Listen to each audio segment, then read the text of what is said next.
exhilaration. The director of the Ingzhou program and the onlookers were left dumbfounded. This was escalating dramatically. Never mind. It must have been an oversight on number 3's part.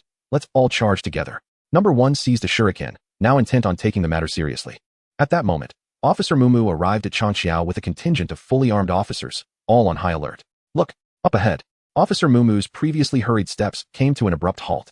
Before them, atop a mound formed by several unconscious ninjas, sat a man wearing a dragon mask, who waved at Mumu as if he had been waiting for quite some time. Hello there. A chill ran down the spines of all present. The Wind Demon Brigade has been completely annihilated. What? The Wind Demon Brigade, Changqiao's pride and joy, had been obliterated today by a man from Huaxia. This incident sent shockwaves throughout the international community. I have severed Changqiao's escape route. Now, the minister is my hostage. I advise you not to provoke Han Li, he taunted, shaking a remote control in his hand. Officer Mumu's teeth ground in frustration. This was a blatant threat. The onlookers felt a mixture of rage and helplessness. 2 individuals surrounding an entire team? Do they not comprehend the significance of Peppa? This is an open humiliation. The Huaxia netizens were overjoyed. At this moment, Han Li had completely seized the initiative, confronting all the hostages atop Changqiao. If you wish to avoid the elimination of your minister and the disgrace of the police, do not even think about resisting, he warned, facing the throng of small days before him. A singular individual from the Huaxiao embodies the indomitable spirit of a lone warrior, unyielding against a multitude. Bang! With a single shot, Han Li decisively eliminated the would-be assailant. I have stated, there is no room for choice now. The onlookers were taken aback, exclaiming, this fellow is exceedingly ruthless. It was at this moment that the other directors truly grasped the terror of Han Li, a master of manipulating human emotions. One director, in a desperate attempt to resist, questioned, aren't you afraid we will act out of desperation? Han Li merely tilted his head and remarked, I wager you will not dare. As he spoke, he retrieved his phone and played a recording from the bridge. How dare you? Han Li, you devil. It was the minister. Release the minister. Officer Mumu sighed. Han Li possessed an uncanny understanding of human nature. Knowing that on their side, they could not gamble, as the minister must not be sacrificed. Speak, Han Li, what is your demand? I require all of you to surrender your firearms. Chapter 144. When I, Han Li, declare something, you shall not dispute it. Countless netizens from Ingzhou were left in a state of shock upon hearing Han Li's decree. What is this? A robber demanding the police chief's weapon? Is there no law left? Not only the easily provoked assailants, but even the audience in Han Li's livestream was bewildered. Incredible, defying all conventions. One must watch Han Li. Goodness, the tides have turned. This is disastrous. Officer Mumu felt a wave of despair wash over him. Is he truly intent on tormenting us? Perhaps we should just strip him of his badge. Must we really surrender our weapons? Han Li's voice was calm, yet it resonated ominously in the ears of those present. You have 1 minute to ponder. Once that minute passes, the hostages on the bridge shall be in peril. Oh, by the way, I recall in films that robbers also demand ransom from the police. However, seeing your plight, I shall only ask for a modest sum of 100 to 180,000. Such words were a dagger to the heart, quite literally. Is this even human speech? The onlookers were left speechless, and Officer Mumu's expression darkened. Reluctantly, they acquiesced to Han Li's demands, for the minister's safety was paramount. Shall you not collect them? The onlookers gazed at Han Li. Brother Mumu, you come forth. I trust you to gather them and keep them safe for me. Mumu thought, what have I gotten myself into? Who are you to call me Brother Mumu? We are hardly acquainted. How utterly heartless. Officer Mumu seethed inwardly, as he led his team to collect the firearms, stacking them in a pile. Soon, the number of weapons grew, forming a small mountain. The onlookers watched in disbelief as they willingly surrendered their arms to Han Li. What audacity! Are there not enough firearms? Han Li inquired. What nonsense! The onlookers were on the verge of tears, while the audience in the live stream erupted into laughter at the unfolding spectacle. How is this? Is the performance lacking? This is a criminal apprehension, is it not? The little ones were filled with unwillingness. They knew that with just one shot, they could eliminate this devil. Which among them was cowardly? Yet, alas, confronting Han Li head-on would only lead to mutual destruction. All right, Han Li, we have acted according to your words. Officer Mumu spoke. Han Li translated through his phone, comprehending their intentions. Excellent. At this moment, they should behave themselves. Suddenly, from the crowd, a director whispered. Sniper in position. Han Li likely had no inkling that they had secretly positioned a sniper. This was indeed a brilliant strategy conceived by Officer Mumu, who had discreetly hidden snipers in various spots prior to their entry, ready for unforeseen circumstances. A masterstroke indeed. Officer Mumu turned back, sweeping away his previous despondency, revealing a fierce madness. As he approached Han Li, he observed that the remote control was the device governing the long bridge. If only the sniper could shoot it from Han Li's grasp, the bombs on the bridge would not detonate. Naturally, the minister would not be eliminated but could instead flank them. As for accuracy, please. In such an expansive area, missing would be the true anomaly. Waiting for the right moment, Han Li shook the remote incessantly, seemingly unable to devise his next move. quietly leading the formidable army before him. The two parties appeared to be at a stalemate. The little ones dared not overstep by even a fraction. May we commence negotiations? Officer Mu Mu inquired. Certainly. Han Li replied. Have your people withdraw, and we shall negotiate alone. Han Li's imposing declaration left the little ones in awe. So impressive. Han Li was truly formidable. Officer Mu Mu frowned, and then stated, very well, but before that, you must release a portion of our people. Agreed, Han Li responded. A few minutes later, Officer Mu and his companions witnessed several police cars being dispatched. Retreat. Though the little ones were reluctant, they complied with the orders and moved backward. Officer Mu Mu did not see the minister's figure. This Han Li was indeed cautious. At this moment, the vast space was left with only him and Han Li. Oddly enough, why was this fellow so composed? This was precisely what concerned Officer Mu Mu the most. Any criminal, whether in a position of strength or weakness, would exhibit some fluctuations. Where was Han Li's leisurely demeanor, as if playing a game? Officer Mu Mu, if he shifts to the left a bit, I won't miss, suggested the top sniper from Yingzhou. Officer Mu Mu silently switched off the radio, adopting a casual demeanor as he said, since we are negotiating, we ought to show some respect, right? You want me to step down? Han Li chuckled, indeed descending from the small hill, approaching Officer Mu Mu without a hint of fear that he would be eliminated. How amusing. The guns were all in my possession. Whatever you need, feel free to tell us. You know what I require. Then, you must first release the minister. That is impossible. As Officer Mu Mu controlled his steps, Han Li unintentionally followed suit, taking a step to the left. Good. Good at what? Officer Mu Mu blurted out instinctively, quickly concealing his words. I meant to say, your abilities are quite impressive. Thank you for the compliment, Han Li replied. A sigh of relief washed over Officer Mu Mu's heart. Phew, that was close. At that moment, a concealed radio crackled to life, and he stole a glance. The target was locked, with a success rate of 100%. Soon, the sniper would eliminate the remote control from Han Li's grasp. Then, he would bring his team to eliminate Han Li and rescue the minister, leading to a joyous conclusion for all. Han Li, you should hide, at least this way. You still have a chance at victory. Knowing victory was within reach, Officer Mu Mu engaged Han Li in conversation a little longer. Is there not a chance now? Of course. In 3 seconds, the sniper would spring into action. Officer Mu Mu was filled with excitement. Years of suppressed anger and humiliation from Han Li had finally reached a boiling point at this moment. Han Li, you are finished. Han Li first froze, then replied in an almost tranquil tone. No, it is you who is finished, Officer Mu Mu. Boom. What was that sound? Officer Mu Mu was momentarily taken aback. Suddenly, blinding lights illuminated the scene, dazzling both Officer Mu Mu and the distant sniper as Han Li donned sunglasses. Thunderous roars grew closer, and the audience in the live stream held their breath. The climax was approaching. The next moment, Officer Mu Mu beheld a specially designed armored vehicle from Yingzhou leap into the air, his mouth agape in astonishment.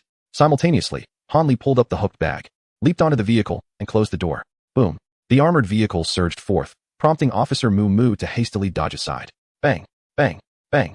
The sniper, a beat too slow, continued firing at the bulletproof windows, achieving nothing. Baka, damn it. At that moment, the battle in the ancient city reached its zenith. Han Li rolled down the window, waving farewell to the dazed Officer Mu Mu. Brother Mu, did you learn your lesson? Officer Mu Mu, exasperated and frantic, clawed at his hair, losing composure. Damn it, Han Li, you beast. For he had seen a familiar figure beside Han Li. Indeed, it was the minister. This man had never intended to negotiate. Officer Mu Mu bellowed, struggling to charge towards the armored vehicle. Countless onlookers turned their gaze. Nanny, what should we do? The ninja looked back at Han Li.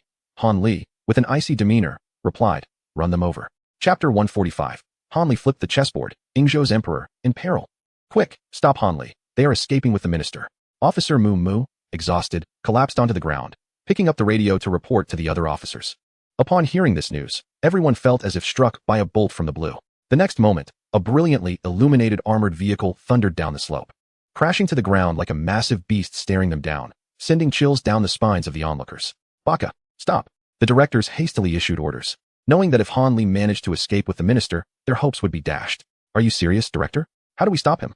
Shall we use our heads as a blockade? At that moment, they recalled that all their weapons had been confiscated by Han Li, leaving them powerless to intervene. As they witnessed the armored vehicle charging towards them, the once orderly legion descended into chaos, panicking like frightened birds. They could only watch helplessly as Han Li departed. The directors felt their hearts wrenching, lamenting, Minister, oh minister, how can you abandon so many hostages on the Long Bridge? This is madness. Who could have imagined our final trump card would be so unexpectedly dismantled? The audience in the live stream erupted in excitement. Look at General Han. He just flipped the table, exclaimed one commentator. How incredibly dashing. It was astonishing that General Han seemed to disregard all hostages except for the minister. A wild flurry of punches brings down the master, Observing Han in the armored vehicle, recklessly charging through and trampling the opposition, was nothing short of exhilarating. In the back room of the Ingzhou program, the director screamed in disbelief. How could this happen? Is Han Li some sort of prophet? What would Officer Mu Mu do next? Can we still fight back? He pondered, feeling foolish for not recognizing Han Li's madness sooner. Officer Mu Mu collapsed to the ground, bewildered. This police officer, once lauded and revered in Ingzhou, was now on the brink of despair due to a single individual from Huaxia. Could it be that our Ingzhou police are actually incompetent? No, perhaps it is I who am the incompetent one. He cradled his head in despair, overwhelmed. Mu Mu, put down the knife. What are you doing? Several directors rushed to save the despairing officer, chastising him. Tears streaming down his face, he confessed, I can't go on. I must resign. Han Li is far too terrifying. The others were left speechless. Even someone as composed as Officer Mu Mu had been driven to the brink by Han Li's presence, a testament to the latter's formidable nature. The directors urged him, get a grip, we must decide our next course of action. Just as Officer Mu Mu regained a semblance of composure, an even more shocking revelation arrived. Oh no! Something grave has occurred, shouted a police officer being dragged along, struggling to speak to the directors. Hurry, stop that Huaxia man. I overheard him while pretending to be dead on the ground. He was speaking to someone else. The directors leaned in, eager to hear more. The officer recalled the words that sent tremors through him, his expression one of sheer terror. Han Li intends to attack His Majesty the Emperor. Attack the Emperor? The directors' minds exploded at the revelation, as if their hearts had stopped. It was utterly horrifying. A contestant was plotting to seize their nation's leader? This absolutely could not be allowed to happen. Quickly, pursue Han Li. I fear it may be too late. Have you all forgotten? Today marks the day of His Majesty the Emperor's excursion to visit the Cherry Blossom Pavilion. Officer Mu Mu's face turned ashen, his fists pounding the ground in frustration over his own inadequacy. What? The directors regained their composure, each revealing a look of despair. Meanwhile, the staff guarding the ancient city glanced at their watches, realizing time was running out. Could it be that time is indeed fleeting? Can he truly triumph? Baka. I have faith in Officer Mu Mu. He can apprehend Han Li. Yet, the reality was grim. If Officer Mu Mu were to capture Han Li, the ancient city would surely erupt in fireworks to celebrate. However, at this moment, an eerie silence prevailed. Even the furious shouts of Inspector Ingzhou had vanished. An inexplicable foreboding loomed over them. I can't shake this ominous feeling. Boom. Huh. Did you hear something strange? What? As the booming sound intensified, the staff began to take notice. Is someone approaching? Who? Officer Mu Mu and his team? In the next instant, an armored vehicle soared through the air before landing with a thunderous impact, racing towards them. Whoa. Run. The staff scrambled to evade. But just as they were about to exit the ancient city, the armored vehicle came to a halt, with the window rolled down. The figure that emerged was beyond anyone's expectations. It was Han Li. How could it be him? Where are Officer Mu Mu and the others? Farewell, little fools, Han Li declared, not looking back as he sped away in the armored vehicle. The staff stood in shock. The audience in the live stream was equally bewildered. The director of the Ingzhou program was at a loss. What the hell? Contestant, come back. This is beyond the scope of the program. What on earth is happening with Han? This is insane. The director's eyes were bloodshot. Han Li, you have exceeded the limits. Please turn back. His request was met with rejection. No. This is bad. He is about to cause chaos. Quickly, instruct the inspector to intercept him. But all available police forces have been dispatched to the ancient city. There are no additional personnel outside. Indeed, almost all combat capability was concentrated in the ancient city, leaving the exterior utterly unguarded. The director had never anticipated that Han Li could survive and charge out of the ancient city in an armored vehicle. Panic ensued. The entire Ingzhou production team was thrown into disarray. This man from Huaxia, he is utterly irrational. Within the city of Ingzhou, numerous pedestrians caught a fleeting glimpse of the armored vehicle, mistaking it for a police operation, and paid it no mind. Han Li, what you are doing is illegal. The minister yelled at Han Li, who was intent on kidnapping their emperor. Are you instructing me on how to conduct my affairs? Stay back. Minutes later, the ninja watched in horror as the minister stood there, dazed. It seemed he was witnessing the rise of a demon. He knew he should have been the one to stop him. However, for reasons unknown, he felt an inexplicable urge to engage in the endeavor alongside them. Soon, Han Li arrived at the newly constructed Cherry Blossom Building, a site of imperial visitation from His Majesty the Emperor of Ingzhou, as reported in the news. The wind today was particularly boisterous. Subsequently, Han Li donned a bodyguard's attire and sunglasses, indifferent to all else. He opened the car door, assisting the minister out, and cheerfully remarked, "Shall we proceed, minister?" Chapter 146. Out of respect, I shall address you as your majesty. Should you lack my favor, I could easily bury you. The minister, like a marionette, was supported by Han Li as he exited the vehicle, with a ninja trailing behind. The trio boldly approached the Cherry Blossom Building, which had been temporarily sealed off by the Ingzhou police. At that moment, several fierce Ingzhou bodyguards immediately took notice of them and stepped forward to obstruct their path. Their tone stern, no outsiders are permitted to enter the building. Please leave, Baka. You look suspicious. Clearly, you are not well-intentioned. The bodyguards displayed a demeanor that suggested no one was to pass. It was evident that significant figures were within. Han Li's smile grew ever more radiant as he approached one of the guards and whispered a few words. This is the minister. Who are you trying to intimidate? I am indeed the minister. The minister slowly produced his credentials and presented them for inspection. Upon seeing them, the guards were taken aback. By the heavens! He really is the minister. Their attitude shifted dramatically, and they quickly bowed their heads, apologizing. Shiramason, we acted impulsively. Han Li interjected, no harm done. Our minister has urgent matters to discuss with His Majesty. It is quite pressing.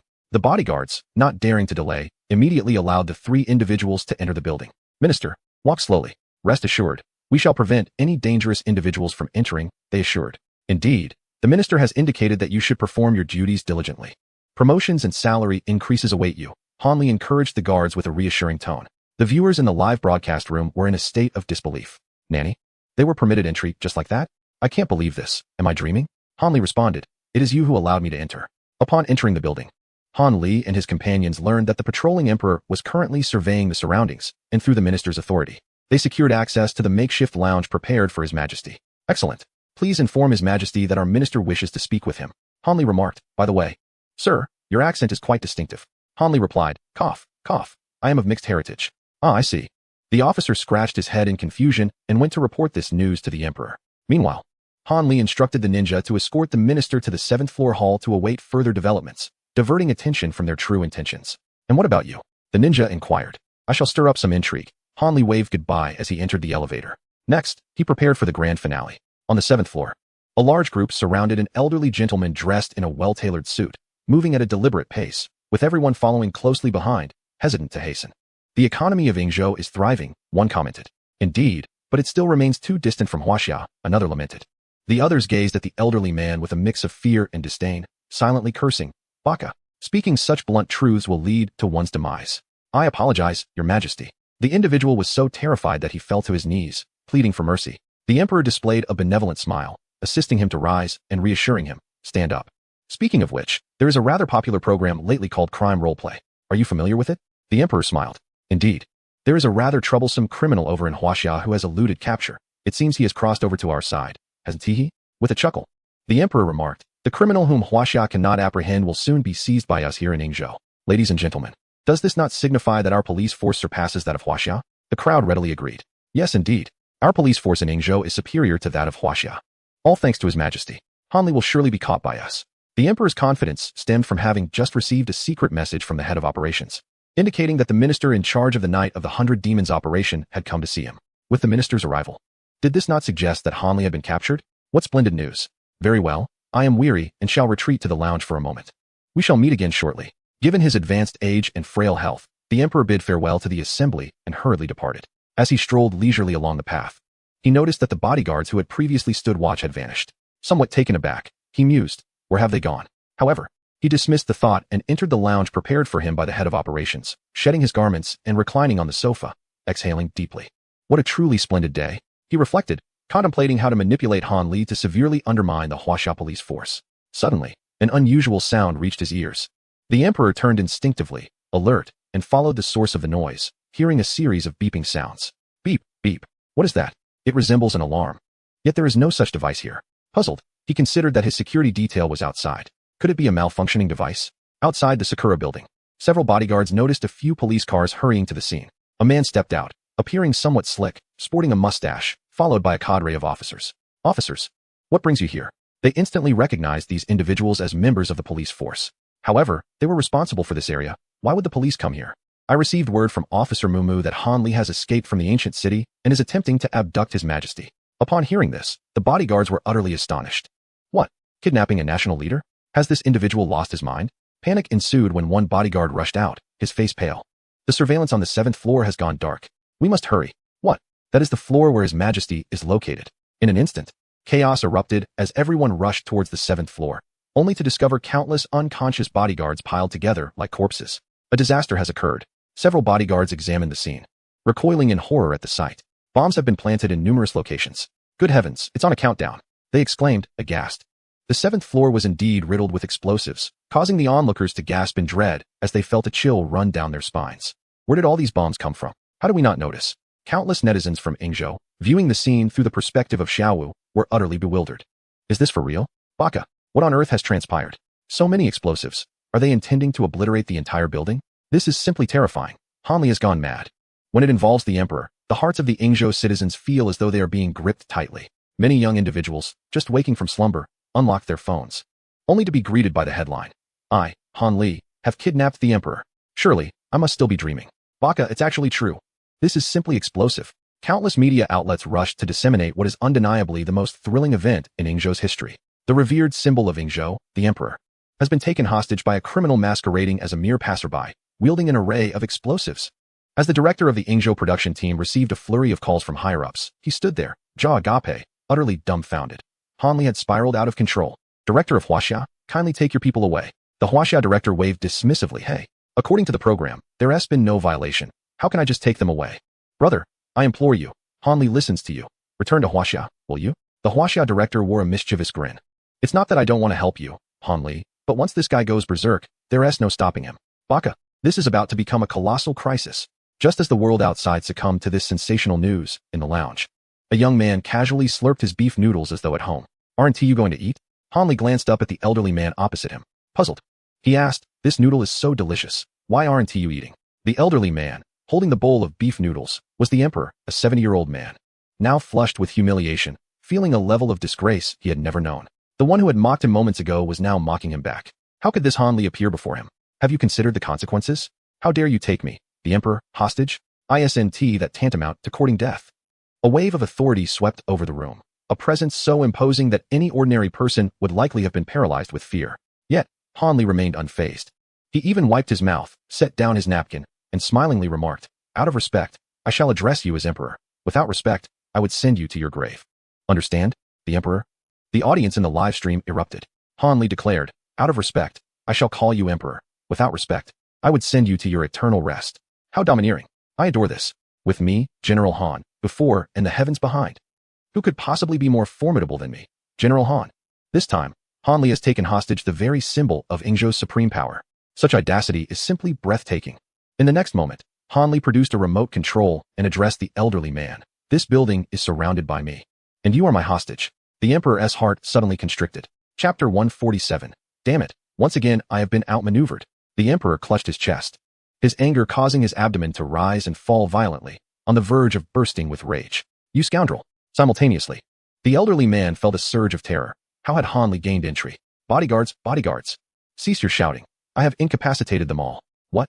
Those were his meticulously selected elites. How could they all be neutralized in an instant? His fear intensified as he gazed at this Han Li. Could this truly be an ordinary passerby from Huaxia? Do you wish to perish together? After all, Han Li was also within the building. With the bomb detonated, he too would face elimination.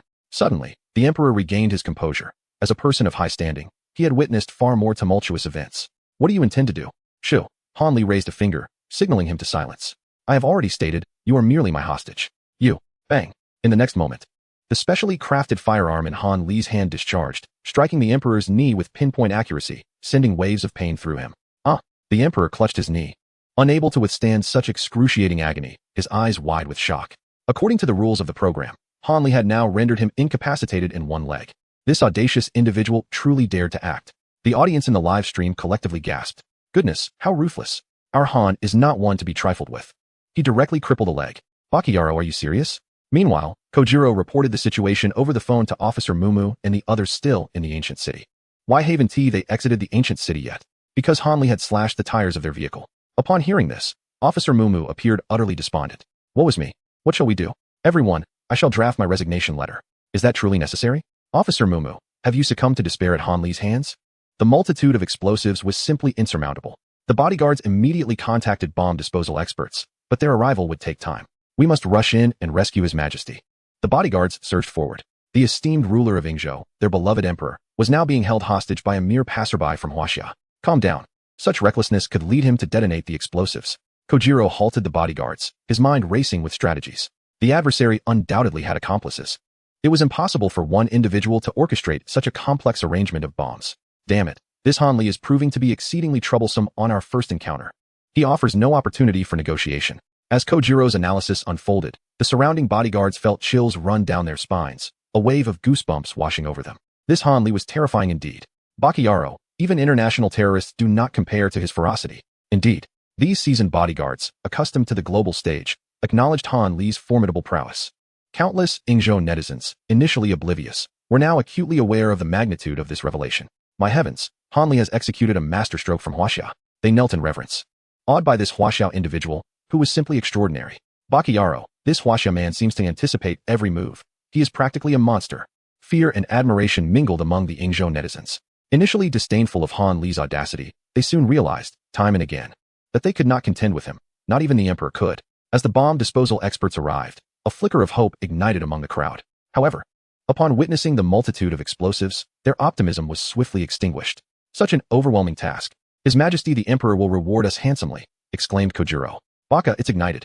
The bomb experts, driven by desperation, fervently set to work. Fortunately, although there were many bombs, they were relatively straightforward to disarm. The group pressed on until they reached a certain room, the resting place of the Emperor. Yet, the bombs situated at the door presented a formidable challenge, confounding the experts. Could they launch an assault through the windows? Alas, that route was also thwarted. Han Li had foreseen this move, having covered the windows with sticky explosives. The group fell silent, contemplating Han Li's uncanny foresight. Was he the Zhuge Liang of Huaxia? At that moment, a voice resonated from within the room. Calm down, we can negotiate. The voice, imbued with a sense of gravitas and weariness, unmistakably belonged to their emperor. How much benefit has Huaxia offered you? I, from Yingzhou, can provide double. Do you still wish to bribe me at this juncture? A sudden sound startled Kojiro. It was the click of a trigger. This is bad. Han Li is about to shoot. Hurry, we must act swiftly. The bomb experts cursed as they hastened their efforts. Han Li's icy voice echoed ominously. Leave your last words. Time was of the essence. The bodyguards could not allow such an event to transpire. With the bombs still unneutralized, they charged forward, bursting through the door. Wait. Kojiro followed closely, intending to warn them of potential deception. However, the group had already rushed in. Oh, Your Majesty, do not fear. We have arrived. Baka, Han Li, meet your demise. Yet, the bodyguards, who had clamored to confront Han Li, suddenly froze. Within their sight, there was no trace of him. Only the motionless figure of the Emperor on the floor and a tape recorder continuing to play on the table. No. Perish. Bang. The bodyguards stood in a daze, listening to the recorded sound of Han Li's gunfire, their minds racing with confusion. What is happening? The dialogue we heard earlier was merely a recording? Sensing impending doom, Kojiro rushed to the Emperor's side, his scalp prickling with horror. There, on the Emperor's chest, was a patch of crimson, the mark of a paintball, signifying that the Emperor had been eliminated by Han Li. In other words, Han Li had assassinated the Emperor of Yingzhou. The tape recorder played its final segment, unveiling Han Li's voice. Cough, cough. If you are hearing this, congratulations, you have encountered your pitiful Emperor. But it is far too late. In closing, I wish you all the best in your endeavors. Han Li, we must flee. It was too late. Anger surged among the crowd as they realized the Emperor had already been eliminated. Han Li had merely been toying with them. Meanwhile, in Han Li's livestream, countless viewers gazed at the man adorned with a dragon mask. He addressed everyone before the camera, stating, "Now, I declare the Night of the 100 Demons officially concluded." As his words hung in the air, the scene shifted dramatically. Within the Emperor's chamber, a multitude of explosives were triggered, emitting a brilliant flash, intermingled with feelings of resentment, fury, hatred, and terror. Kogoro shut his eyes, trembling all over, once again outmaneuvered by Han Li. Damn it. In the next instant, a buzzing sound enveloped him as the scene vanished. Chapter 148. Goodness, the Sakura building has been obliterated. Soon, the blaring of alarms echoed throughout the Sakura building, causing the guards stationed on each floor to lose their composure. What has transpired? Quickly, ascend to the 7th floor. As the remaining guards surged towards the 7th floor in waves, a young man clad in a suit, wearing a smile, leisurely walked in the opposite direction. Amidst the chaos, no one paid him any mind. Han Li adjusted his glasses. Having arrived at the lobby from the waiting area, he addressed several panicked guards. The plan has changed. There has been an incident on the 7th floor, and we need to escort the minister back immediately. He then, along with a ninja, supported the lifeless minister as they ambled out of the Sakura building. The guards even arranged for a dedicated vehicle to transport them. You called the police? The ninja was perplexed. Han Li nodded. Turning back to glance at the Sakura building, he produced a remote control. Without hesitation, he pressed the button. In the next moment, within the Sakura building, countless explosives ceased their countdown, and with a surge of crimson light flashing across numerous panic-stricken faces, the bombs detonated in waves. Boom. The sound of explosions reverberated from within the building, the shockwaves shattering numerous windows, while thick smoke billowed forth, creating the illusion of a terrorist attack on the edifice. Nearby residents, believing it to be true, screamed in terror, and some even called the police. Detective Yingzhou, upon receiving the report, was dumbfounded. What? The building has been destroyed? Each police station was thrown into disarray. Officer Mumu, far away in the ancient city, received the news and was nearly struck with shock. Not only had they eliminated the Emperor, But the lives of everyone within that building had also been extinguished. Beneath the cover of black mist, Han Li surveyed the scene with satisfaction. Every individual within the Sakura building had perished. This meant that, according to the rules of the production team, in reality, he had effectively killed everyone in that building. Congratulations, host, for executing a grand scheme by demolishing the Sakura building. Reward, skill, Master of Magic. Master of Magic. The highest realm of illusion is, in fact, sorcery. The viewers in the live stream gasped in astonishment. Goodness. He has gone mad. Little days. This is more thrilling than a movie. Frankly, Detective Ingsho ought to bolster his capabilities. Without looking back, Han Li departed with an air of nonchalance. This incident was humorously dubbed the Han Li stabs the Emperor incident by countless netizens in Ingsho. In the aftermath, when all detectives reviewed Han Li's criminal record, they were left astounded, akin to elementary school students encountering a master teacher. What remarkable techniques. This feint and counterstrike maneuver is unprecedented. Oh yes, I've learned.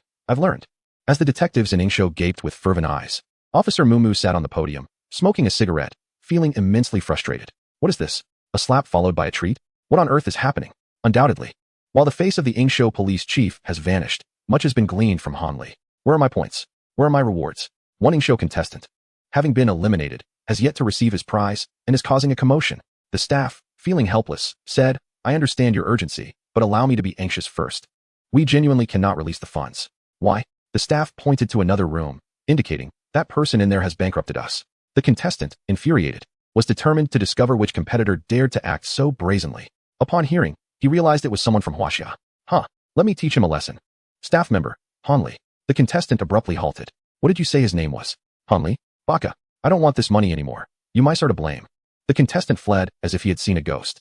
Good heavens, that man who destroyed buildings and assassinated the emperor. Isn't this courting death? Yumiedi, don't go. I no longer want the money. My life is more precious. The staff, observing his panicked demeanor, were utterly astonished. Just hearing the name was enough to instill such fear. Has Han Li already become so renowned in Ingsho? Bang! A loud noise echoed from the room, as the director of the Ingsho program knelt, respectfully bowing his head. Private Masa, we truly have no funds left. Opposite him, Han Li, reclining with crossed legs and sipping tea, raised an eyebrow. The nearby Ingsho staff were dumbfounded. Who exactly is the director here, and who is the contestant? The esteemed director of the Ingsho program, now humbling himself to bow before a Huaxia contestant? Unbelievable. Baka.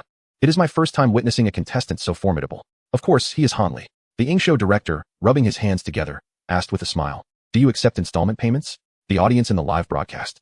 Oh my, how humble. Surely. How much money is at stake that the program group must resort to installment payments? Terrifying. Han Li placed his teacup down, feigning difficulty, lowered his head, and coldly replied. Your approach makes it quite challenging for me. The director, fearing that Han Li might draw a weapon at any moment, hurriedly made a call. Hello, who is this? Brother, please save me. Fully aware of the unfolding situation, the Huaxia director fell silent. Goodness, is it now Ingsho's turn to face bankruptcy? Han Li, too fierce. Wherever he goes, the program group faces ruin. In a moment of crisis, the Ingsho director handed the phone to Han Li, requesting the Huaxia director to explain. Essentially, Han, could you do me a favor? The Huaxia director was unsure of his chances for success, as he was not well acquainted with Han Li. However, to his surprise, Han Li did grant him a favor. All right, the Huaxia director exclaimed. He truly is, I'm in tears. This could be considered Han Li providing him a personal favor. The Ingsho director breathed a sigh of relief, simultaneously expressing gratitude to the Huaxia director. Without his intervention, he might have had to flee. Let us not forget, Han Li is not the foremost figure in Huaxia. If he is already so formidable, one can only imagine the heights of the top contender in Huaxia. Director Ingsho sighed inwardly, acknowledging the abundance of talent within Huaxia. Ingsho felt utterly incomparable. Han Li also exhaled a sigh. The crowd was taken aback. What troubles you? Han Li shook his head, lamenting, these production teams are truly absurd. They can't even come up with this trifling sum. Is 400 million from Huaxia such a challenge? The staff beside Ingsho were left speechless. Look at this. Is this something a person can say? That's a whole 400 million from Huaxia. Converted to yen, it could nearly fill an entire room. And you call this a small sum? The disdain for Huaxia lingered in the air. Alas, they are insufferable. They bully others. Baka. I am distressed. I shall remain silent. The director of Ingsho stared wide-eyed, his expression one of incredulity. He had never anticipated Han Li would be so brazen. Oh, by the way, someone wishes to meet you. If it is convenient, contestant Han Li? Han Li responded with confusion. Who wishes to see me? Following the director, Han Li arrived at a mysterious small room. A burly bodyguard stood at the door. Who desires to meet me? The director replied. One of the initiators of criminal roleplay. With a creak, the door swung open, and Han Li was momentarily stunned, for he beheld a familiar figure. The emperor. The elder cast a glance at him, filled with resentment, still bearing the ache in his chest. He simply stated, "Come in. The esteemed one has been waiting for quite some time." At this proclamation, even Han Li was astonished. Who was this? The Emperor of Yingzhou, a figure towering above all others. Yet, at this moment, he displayed such deference. The individual he was about to meet was indeed terrifying. Chapter 149. That year Han Li, rejected 1.5 billion. The director of the Yingzhou production team stood outside, slightly bowing his head, not daring to raise his eyes. Han Li queried, "Are you not going in?" I lack the qualifications." The Emperor of Yingzhou guided Han Li into the small, enigmatic room. It was modest, reminiscent of an interrogation chamber within a police station, with a table at its center and chairs flanking it. Presently, an elderly man was seated in one of the chairs, grooming his hair in front of a mirror. This elder appeared older than the emperor, nearing 80, with a frail gait and a waxen complexion. Yet his eyes sparkled with an unusual vitality. Noticing Han Li, he revealed a toothless smile and kindly remarked, "Are you the one who assassinated my brother, Han Li?" Coughing slightly, he added, "Have mercy on me." The Emperor of Yingzhou's face turned crimson with embarrassment. Han Li suddenly realized the high-ranking individual he was to meet was none other than the Emperor's brother. No wonder such a grand occasion had been orchestrated. "Please, take a seat." Han Li settled into another chair, allowing the elder to scrutinize him. "Do you have any inquiries?" The elder squinted, perceiving Han Li's thoughts. Han Li wasted no time. "You are the founder of Criminal Roleplay? I am merely one among several. Every nation has its founder, and we are collectively organizing this program." Han Li was taken aback. Does this imply that there are crime impersonations globally? This is indeed a worldwide spectacle. Is this collaboration among contestants from various countries the commencement of an expanded realm of crime across the globe? Han Li inquired. The elder expressed his admiration, acknowledging the youth's astuteness. "Precisely, we are on the verge of commencing the third phase." "What is the third phase?" "You shall soon discover." "Did you seek me for this reason?" Han Li continued. The elder was momentarily taken aback, sensing that this young man was somewhat irksome, exceedingly clever. Nevertheless, he appreciated intelligent individuals. "How much prize money did you win this time?" Han Li replied, "A total of 4 billion, according to the Huaxiao exchange rate." 4 billion, a daunting figure. Yet, to the elder, it was merely an ordinary number. He calmly stated, "I shall offer you 15 billion to join my consortium." 15 billion. Han Li glanced down, realizing that the camera on his chest had been switched off. Unquestionably, this discussion would not be broadcast. "So what say you? Are you tempted?" The elder chuckled mockingly. "Tempted? To say otherwise would be deceitful. This is 15 billion, a sum one might not earn in several lifetimes." Han Li swallowed hard, his heart racing with desire. However, when the system's alert echoed in his mind, "Host, do not forget your original intention," Han Li felt a sudden chill, his expression returning to normal as he replied, "Although it is enticing, I must decline." This time, it was the program's founder and the emperor who were astonished. "No way. Are you so resolute? Think again, 15 billion. The elder wore a puzzled expression. "Who does not fancy wealth?" "No, I refuse." The emperor could hardly contain himself, exclaiming, "Are you mad? 15 billion. Even he was swayed. How could a mere bystander not be tempted? Impossible. Han Li responded, "Apologies, but I must refuse." His tone was firm and righteous. The emperor was left speechless. He was either a fool or utterly insane. One of the program's founders sighed, realizing that an agreement was unattainable. Thus, he resolved to end the discussion. "Escort him out." Subsequently, Han Li was escorted from the secret chamber by bodyguards. The emperor remarked, "Brother, are you truly allowing this menace to depart? What if he joins the Huaxia camp?" The elder shot him a glance, and the emperor fell silent. Although he was the emperor of Yingzhou, the true power behind the throne was his legendary brother, who controlled the economic lifeblood of Yingzhou. The elder was evidently not a benevolent figure. Emperor, Blade. In the next moment, two figures emerged within the small room, one tall and the other short, shrouded in shadows. The elder observed the mosquitoes buzzing around the table and smacked one dead, expressing his irritation. "Those pests must be dealt with ruthlessly." "Understood, my lord. If we cannot obtain it, then let it be destroyed."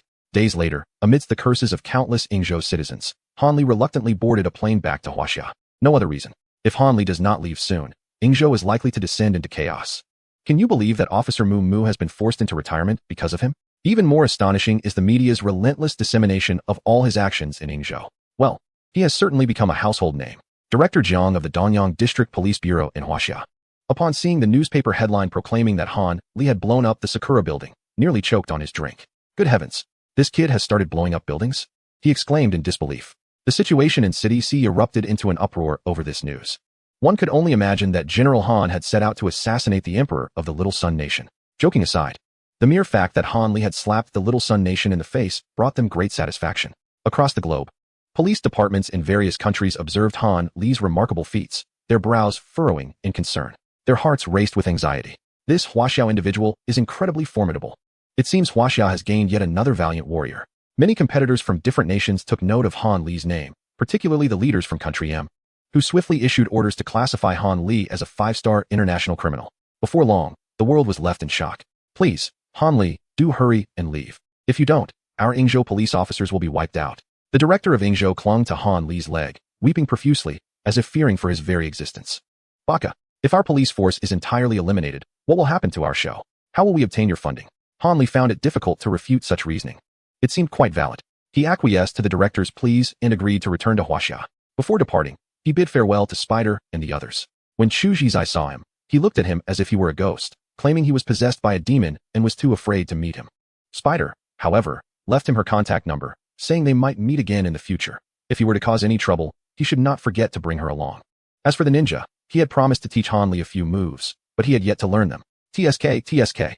Fool. I learned them all in one go. Having completed all his business, Han Li finally settled into a seat on the plane, grateful for a moment of respite. 30 minutes later, he safely arrived at the airport in City C, but unfortunately, no one was there to greet him. It had been quite a while since he last saw Ling Han and the old man. Those two must be on vacation, he mused. Han Li took out his phone and called Joseph in City C to pick him up. Boss, I'm on my way, Joseph replied, putting down the bloodied bat in his hand and instructing a few of his underlings to hand over the criminal to the police chief while he went to fetch the boss. The members in white were suddenly filled with excitement. Their leader had returned from Yingzhou. Meanwhile, as Han Li noted the falling dusk and the absence of taxis nearby, he rented a small electric scooter, donned a helmet, and rode onto the road. At this moment, he had adopted a new appearance. Blending in with the crowd as an ordinary person. Whistling cheerfully, he rode along on his scooter when suddenly, the roar of motorcycles erupted behind him. A group of young individuals, full of youthful exuberance, let loose their pent-up rage on the road. As fate would have it, Han Li found himself directly in their line of sight. Oblivious to their presence, he remained unaware of the brewing trouble. What a lowly fellow. Daring to walk the same path as us, remarked a wealthy scion, raising an eyebrow. It was evident to him that Han Li was nothing more than a country bumpkin. He glanced at his companions. Let us deal with him. Chapter 150. The wicked have their own reckoning. The man waved his hand, urging his followers forward. Several lackeys on motorcycles swiftly encircled Han Li's modest electric scooter, compelling him to slow down. The leader, pressing the horn in a deliberate display of contempt, unleashed an insufferable sound beside Han Li. Is there a problem? Han Li furrowed his brow, forced to halt his scooter in the face of the encroaching motorcycles, casting a wary glance at the ill-intentioned youths. Beat him up. The leader sneered, gesturing for his comrades to dismount and approach Han Li with malicious intent. At that moment, a woman seated behind the leader tapped him gently and interjected, "Let us not waste our energy on someone like him. We should go have some fun instead." Unable to resist her allure, the man, deeming the rustic fool unworthy of their time, relented. "For my woman's sake, I'll spare you today. Let us go, boys. Consider yourself fortunate today, kid." He scoffed. What an audacious fool, daring to walk alongside young Master Wang. "If I see you again, I'll make sure to teach you a lesson." With that, young Master Wang and his entourage sped away, leaving a cloud of exhaust in their wake. Han Li, disinclined to squander time on such petty nuisances, donned his helmet and continued on his way. Shortly thereafter, feeling a pang of hunger, he sought out a nearby eatery and settled down. He ordered a few appetizers and a bottle of soda. Ding dong. "Boss, where are you?" It was Joseph. Han Li relayed the location of the restaurant to him. Meanwhile, outside the establishment, a cacophony of noise erupted. Let me tell you, C-City is chaotic these days. An angel reigns supreme, do you understand? The lackeys, trembling with fear, recalled the notorious reputation of the gang, which had previously dominated the city, now reduced to nothing. Is it really that terrifying? One woman echoed, her anxiety palpable. Why fear? Young Master Wang interjected, dismissing their concerns. Don't let Angel hear you say that. You all may not know, but I'm about to join Angel. The crowd gasped in astonishment at the revelation. To be affiliated with such a powerful entity was impressive indeed. Instantly, admiration for young Master Wang surged among the onlookers, and the women, particularly, were enchanted. Come, let me treat you all today. With that proclamation, they entered the restaurant. The owner rushed over, eager to please. Young Master Wang, what would you like to eat today? Everything top-notch, Wang declared, waving his hand grandly, intent on showcasing his affluence. Of course. The owner, well aware of Wang's significant standing in C-City, was careful not to offend him. Just then, one of the lackeys pointed ahead, incredulous. Boss, look over there. Isn't that the country bumpkin? Wang's displeasure surfaced. I spared you once, but there won't be a second chance. He forcefully kicked aside the obstructive stool and, accompanied by his lackeys, approached Han Li's table with a menacing demeanor, casting a disdainful gaze upon him. What a coincidence to encounter him again. Han Li sighed, reflecting on the smallness of the world. He set down his chopsticks and regarded the group of ruffians before him, inquiring, "What do you desire?" With a mischievous grin, young Master Wang retorted, "Hee hee, today I'm in a good mood. How about this? You crawl through my legs, and I'll spare you. He deliberately spread his legs wide to create an opening. The surrounding lackeys erupted in cheers, eager for a confrontation. Damn it, with so many against him. Could they not crush him? The livestream audience was in an uproar. Oh dear, this bunch of little thugs. Have they grown weary of life? My blood pressure is rising, waiting for them to get slapped in the face. Han Li, prepared to teach them a lesson, was suddenly interrupted by a deafening roar from outside. Instantly, it captured the attention of young Master Wang and his companions. A vehicle resembling a jeep, albeit of a rather unique model, was parked at the entrance of the restaurant.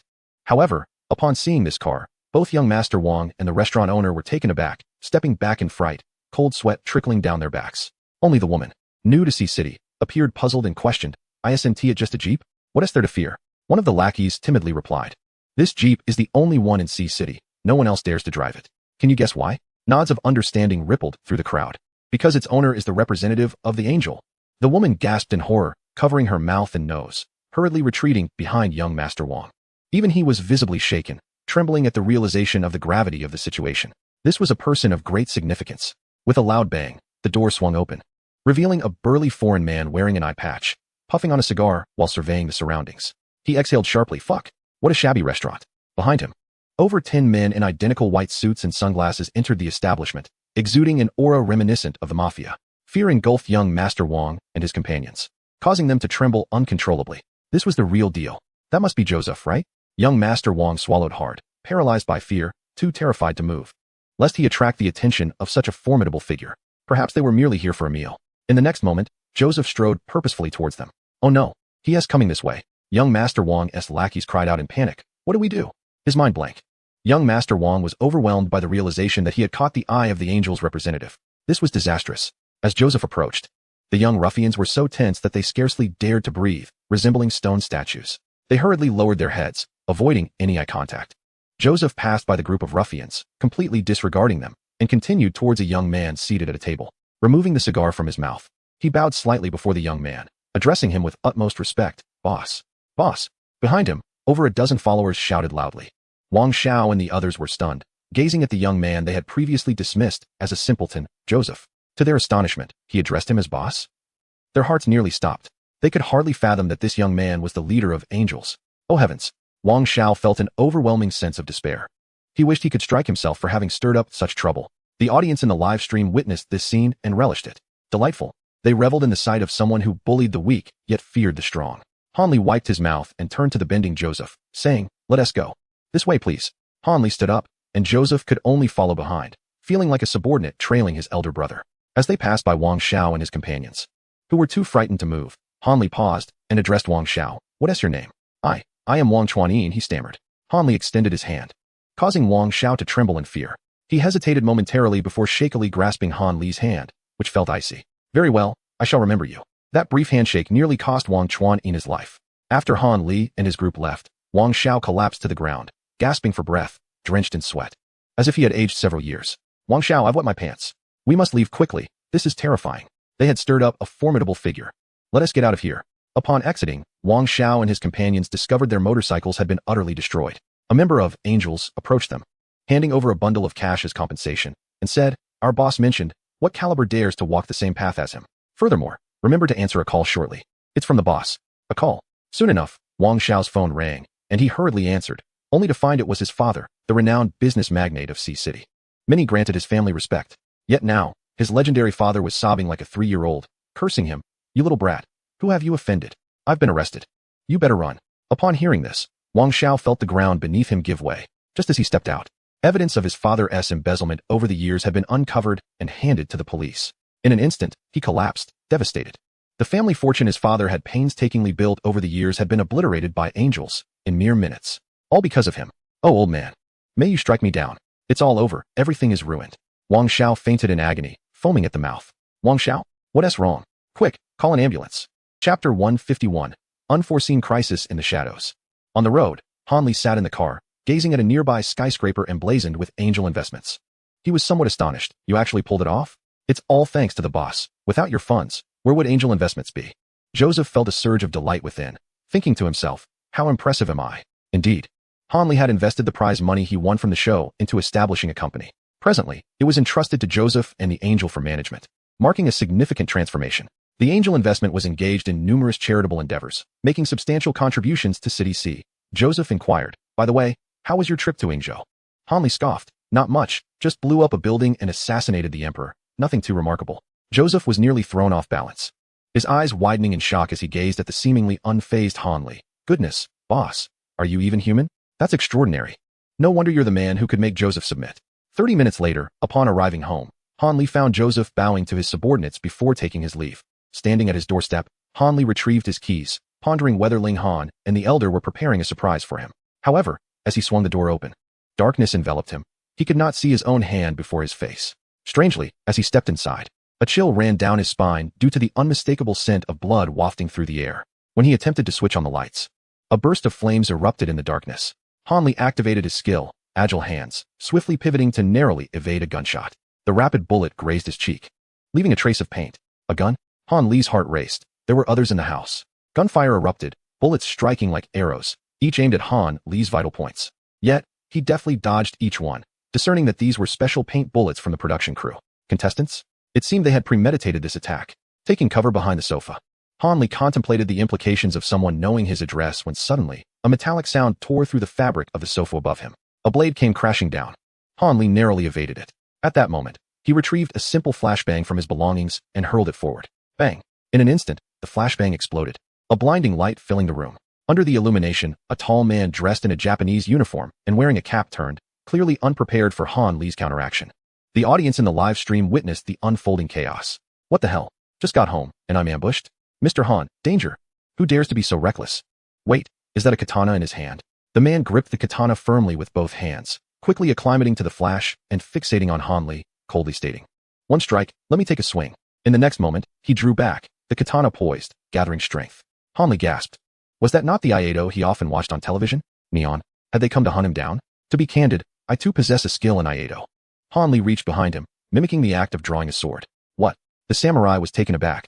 This man from Huaxia knows Aikido? In a swift motion, Han Li unveiled a firearm, aiming it at the samurai, exclaiming, "American Aikido, you rascal."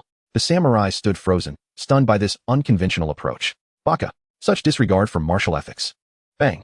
Han Li's shooting skills were remarkably swift. Before the samurai could react, he unleashed his shot. No matter how quick one may be, evasion was futile.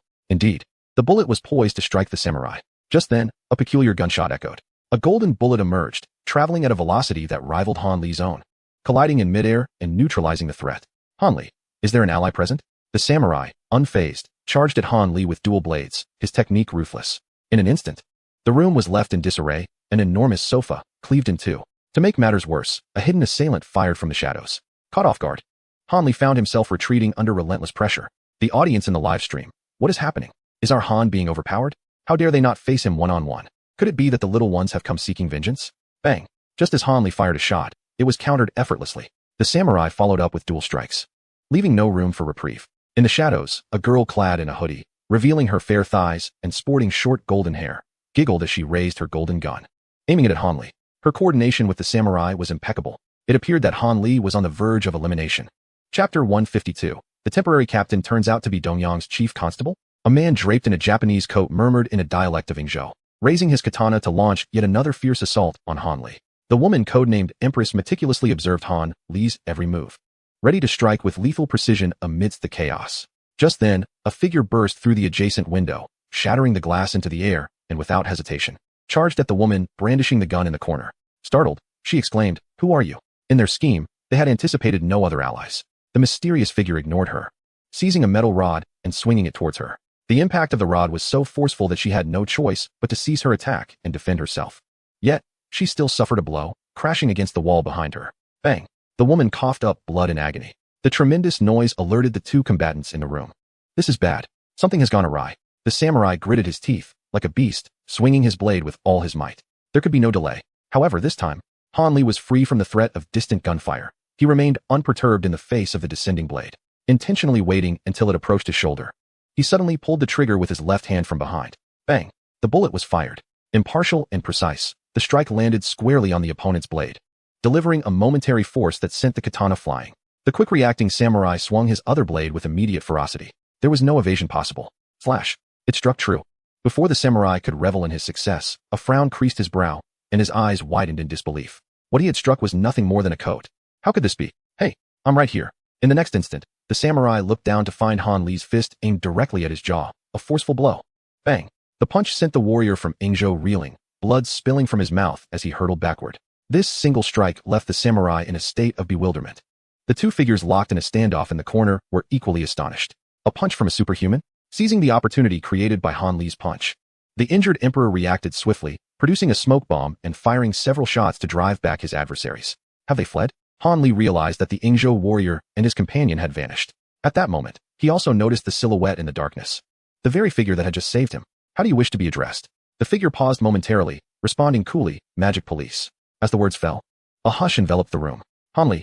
The viewers in the live stream. Incredible. They've captured a major player. The one who single-handedly brought other contestants to justice. The Magic Police. How could he possibly be here in City C? The Magic Police displayed no intention of lingering. Striding toward the shattered window. Before departing, he turned back to Han Li and said, Hugh sends his regards. Hugh? The one ranked first.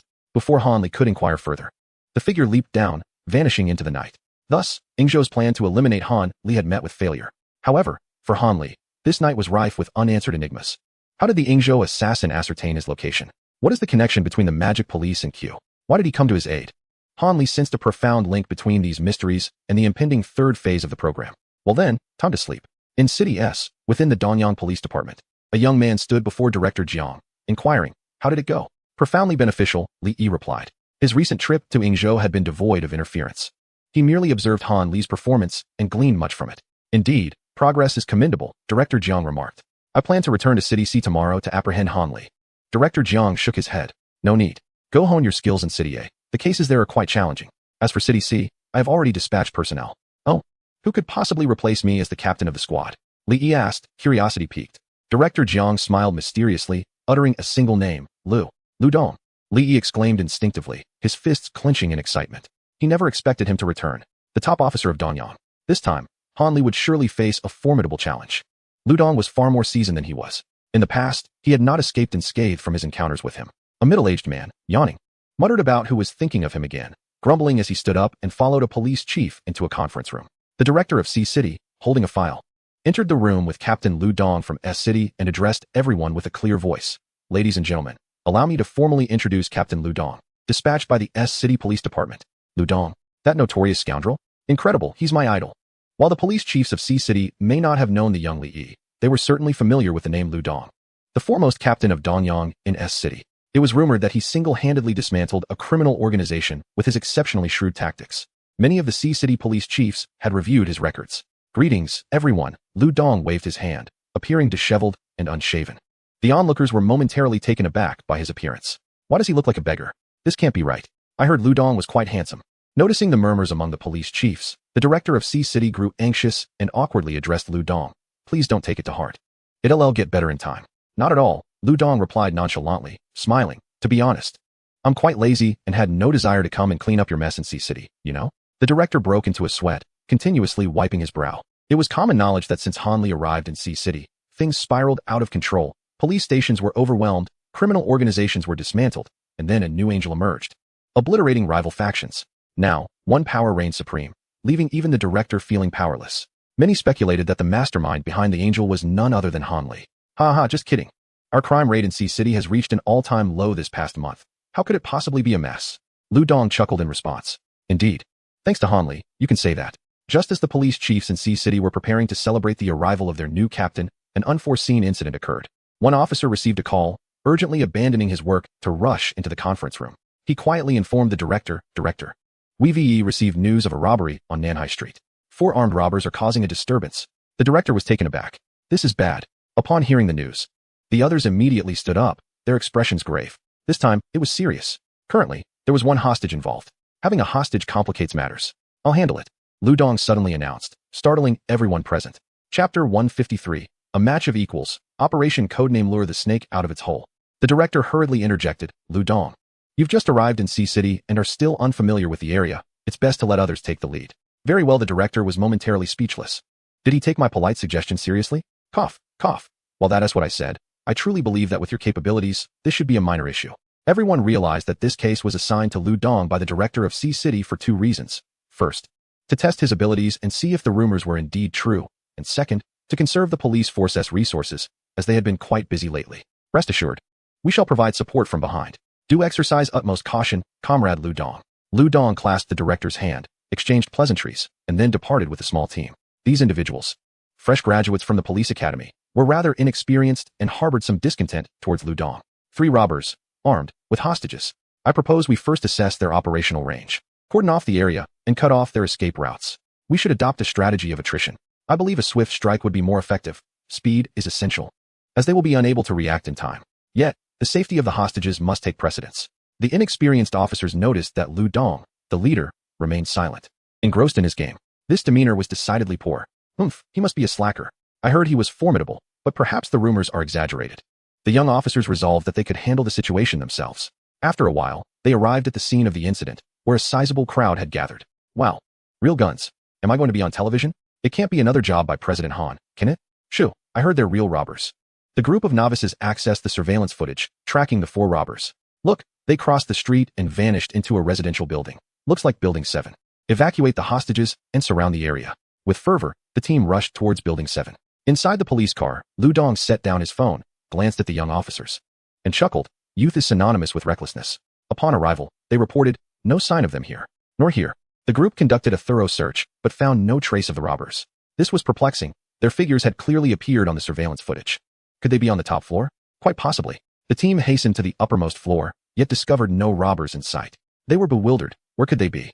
It was impossible. They had seen the footage. The individuals had indeed entered the building.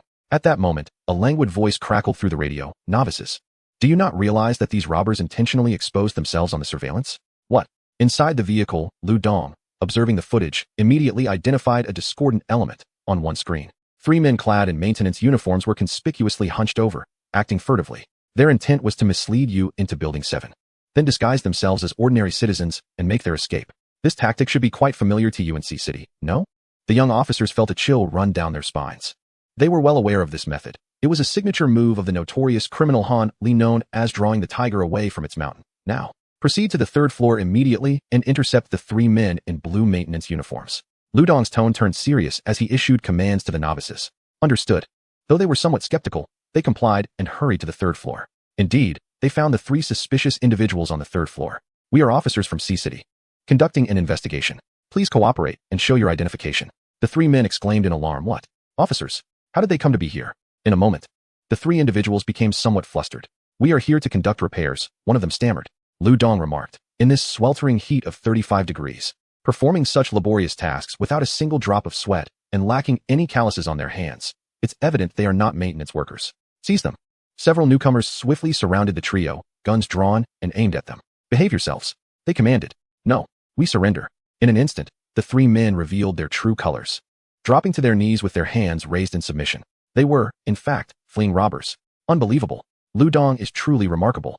The newcomers were ecstatic, never expecting their first mission to conclude so swiftly.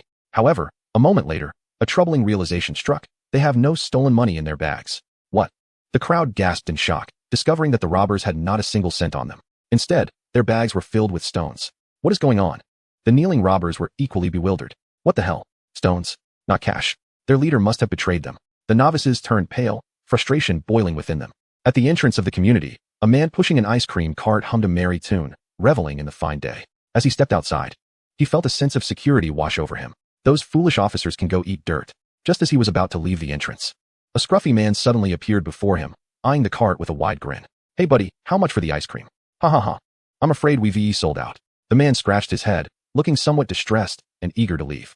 Yet, Lu Dong seized the front of the cart, bringing him to a halt. I reckon this cart is quite heavy. It must contain a significant amount. The man's previously amiable expression vanished in an instant, replaced by a menacing glare. In the next moment, the sound of a gun being cocked echoed in the air as he pulled out a concealed weapon from beneath the cart, aiming it at Lu Dong. The situation turned dire. The man removed his mask, revealing himself as the 4th robber. I thought I could deceive you, but it seems you have seen through my ruse. It's strange that you would betray your own, acting as bait. Logic dictates that the officer would not suspect you. How did you uncover my identity? Lu Dong remained composed, offering no response. Take a guess. The robber paused, taken aback, as Lu Dong also drew his weapon, pointing it back at him. They found themselves locked in a tense standoff. At that moment, residents of the community, alerted by the commotion, began to rush toward the scene.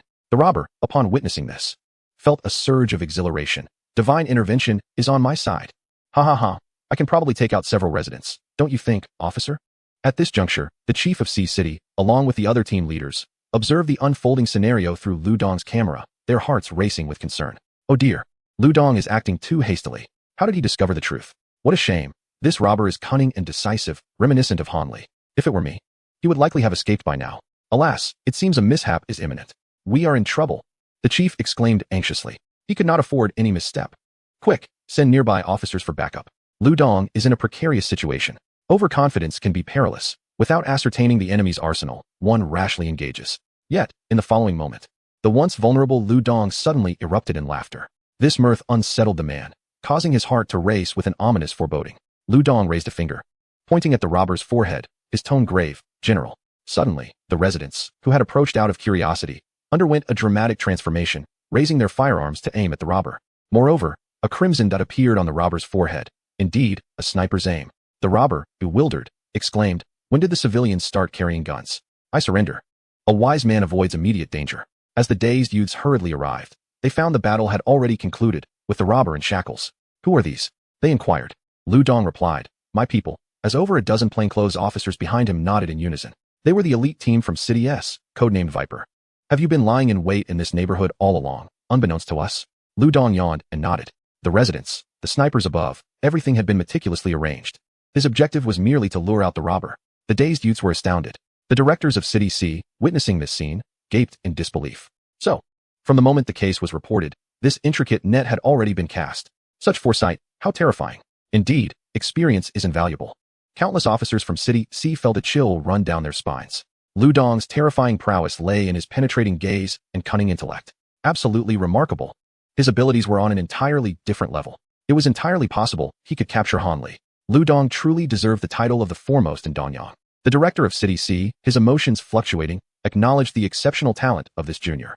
The following day, all officers in the City C police station applauded Lu Dong.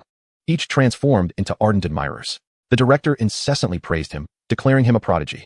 Lu Dong, ever charming, reveled in the camaraderie, and the atmosphere was delightful. However, upon entering the makeshift command room, the previously jovial Lu Dong's expression shifted instantly to one of seriousness, his gaze sharp. The appetizers had been consumed. Now it was time to pursue the main target. He, along with the other team members, turned their attention to a photograph pinned to the board.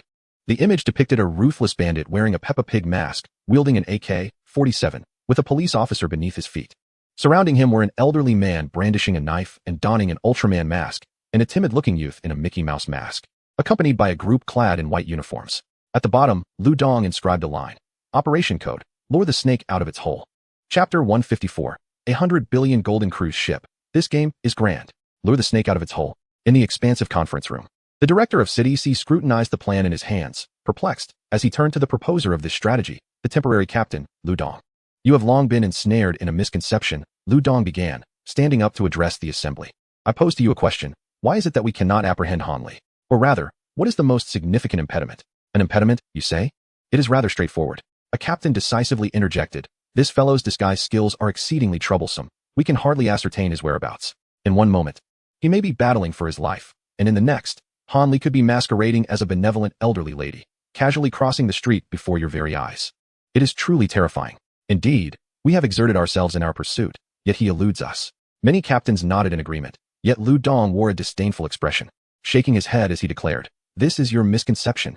"Oh, what do you mean?" Lu Dong continued. "Why must we be the ones to seek him out? Why not allow him to come to us?" Everyone, including the director, was taken aback. "Ah, indeed. But Han Li would not fall for such a ruse. He is far too clever." Lu Dong posed another question. "What does Han Li desire?" The crowd responded in unison. "Obviously, it is money." "Precisely." Lu Dong smiled broadly, suggesting that we should entice him with wealth.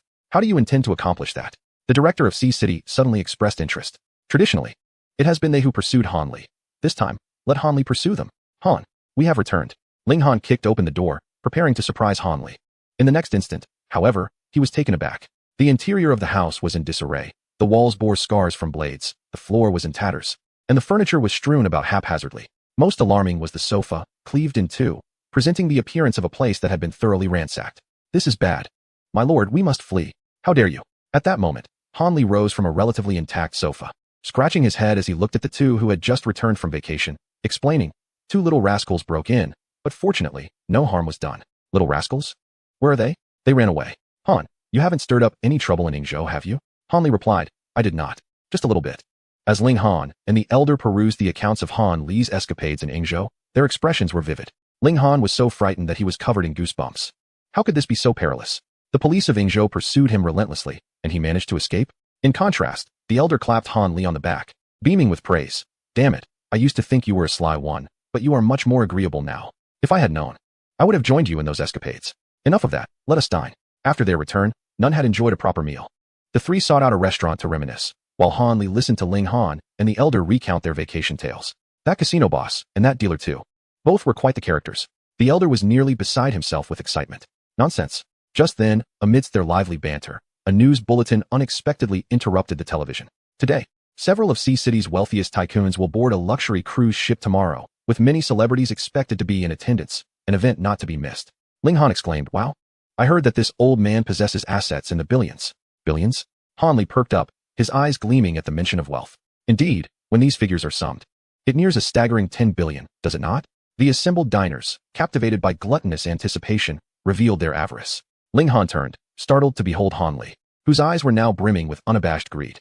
This is utterly disgraceful. There must be something amiss. Han Li declared. Such a fortune cannot possibly stem from honorable conduct as a model citizen. I am duty-bound to scrutinize this matter for the sake of the people. Ling Han and the elder were rendered speechless. What nonsense is this? If it's a ransom, just say so. Ling Han and the elder, having enjoyed a brief holiday, were eager to take action. Han Li observed them, and naturally, they were eager to spring into action. As the adage goes, fortune favors the bold. And seizing the opportunity to confront the wealthy was a responsibility they felt compelled to undertake. It was time to teach them the lesson of discretion. They couldn't let this opportunity slip by. Having weathered numerous storms, the trio was emboldened. After their meal, Han Li instructed Ling Han and the elder to return home while he deliberated on the plan to rob the cruise ship. He ventured into a narrow alley. Staff member, come forth. What is it? A figure emerged from the shadows, revealing themselves to be a crew member from a nearby production team. Why are you standing so far away? I am frightened. The staff member, with utmost seriousness, replied, I wish to make a transaction. With what? Han Li scanned his surroundings and whispered.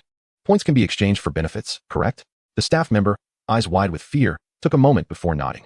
Indeed, esteemed contestant Han Li, very well. I wish to install a police undercover agent. How many points will that require? At least 70,000 points. 70,000. Why don't you just go rob a bank?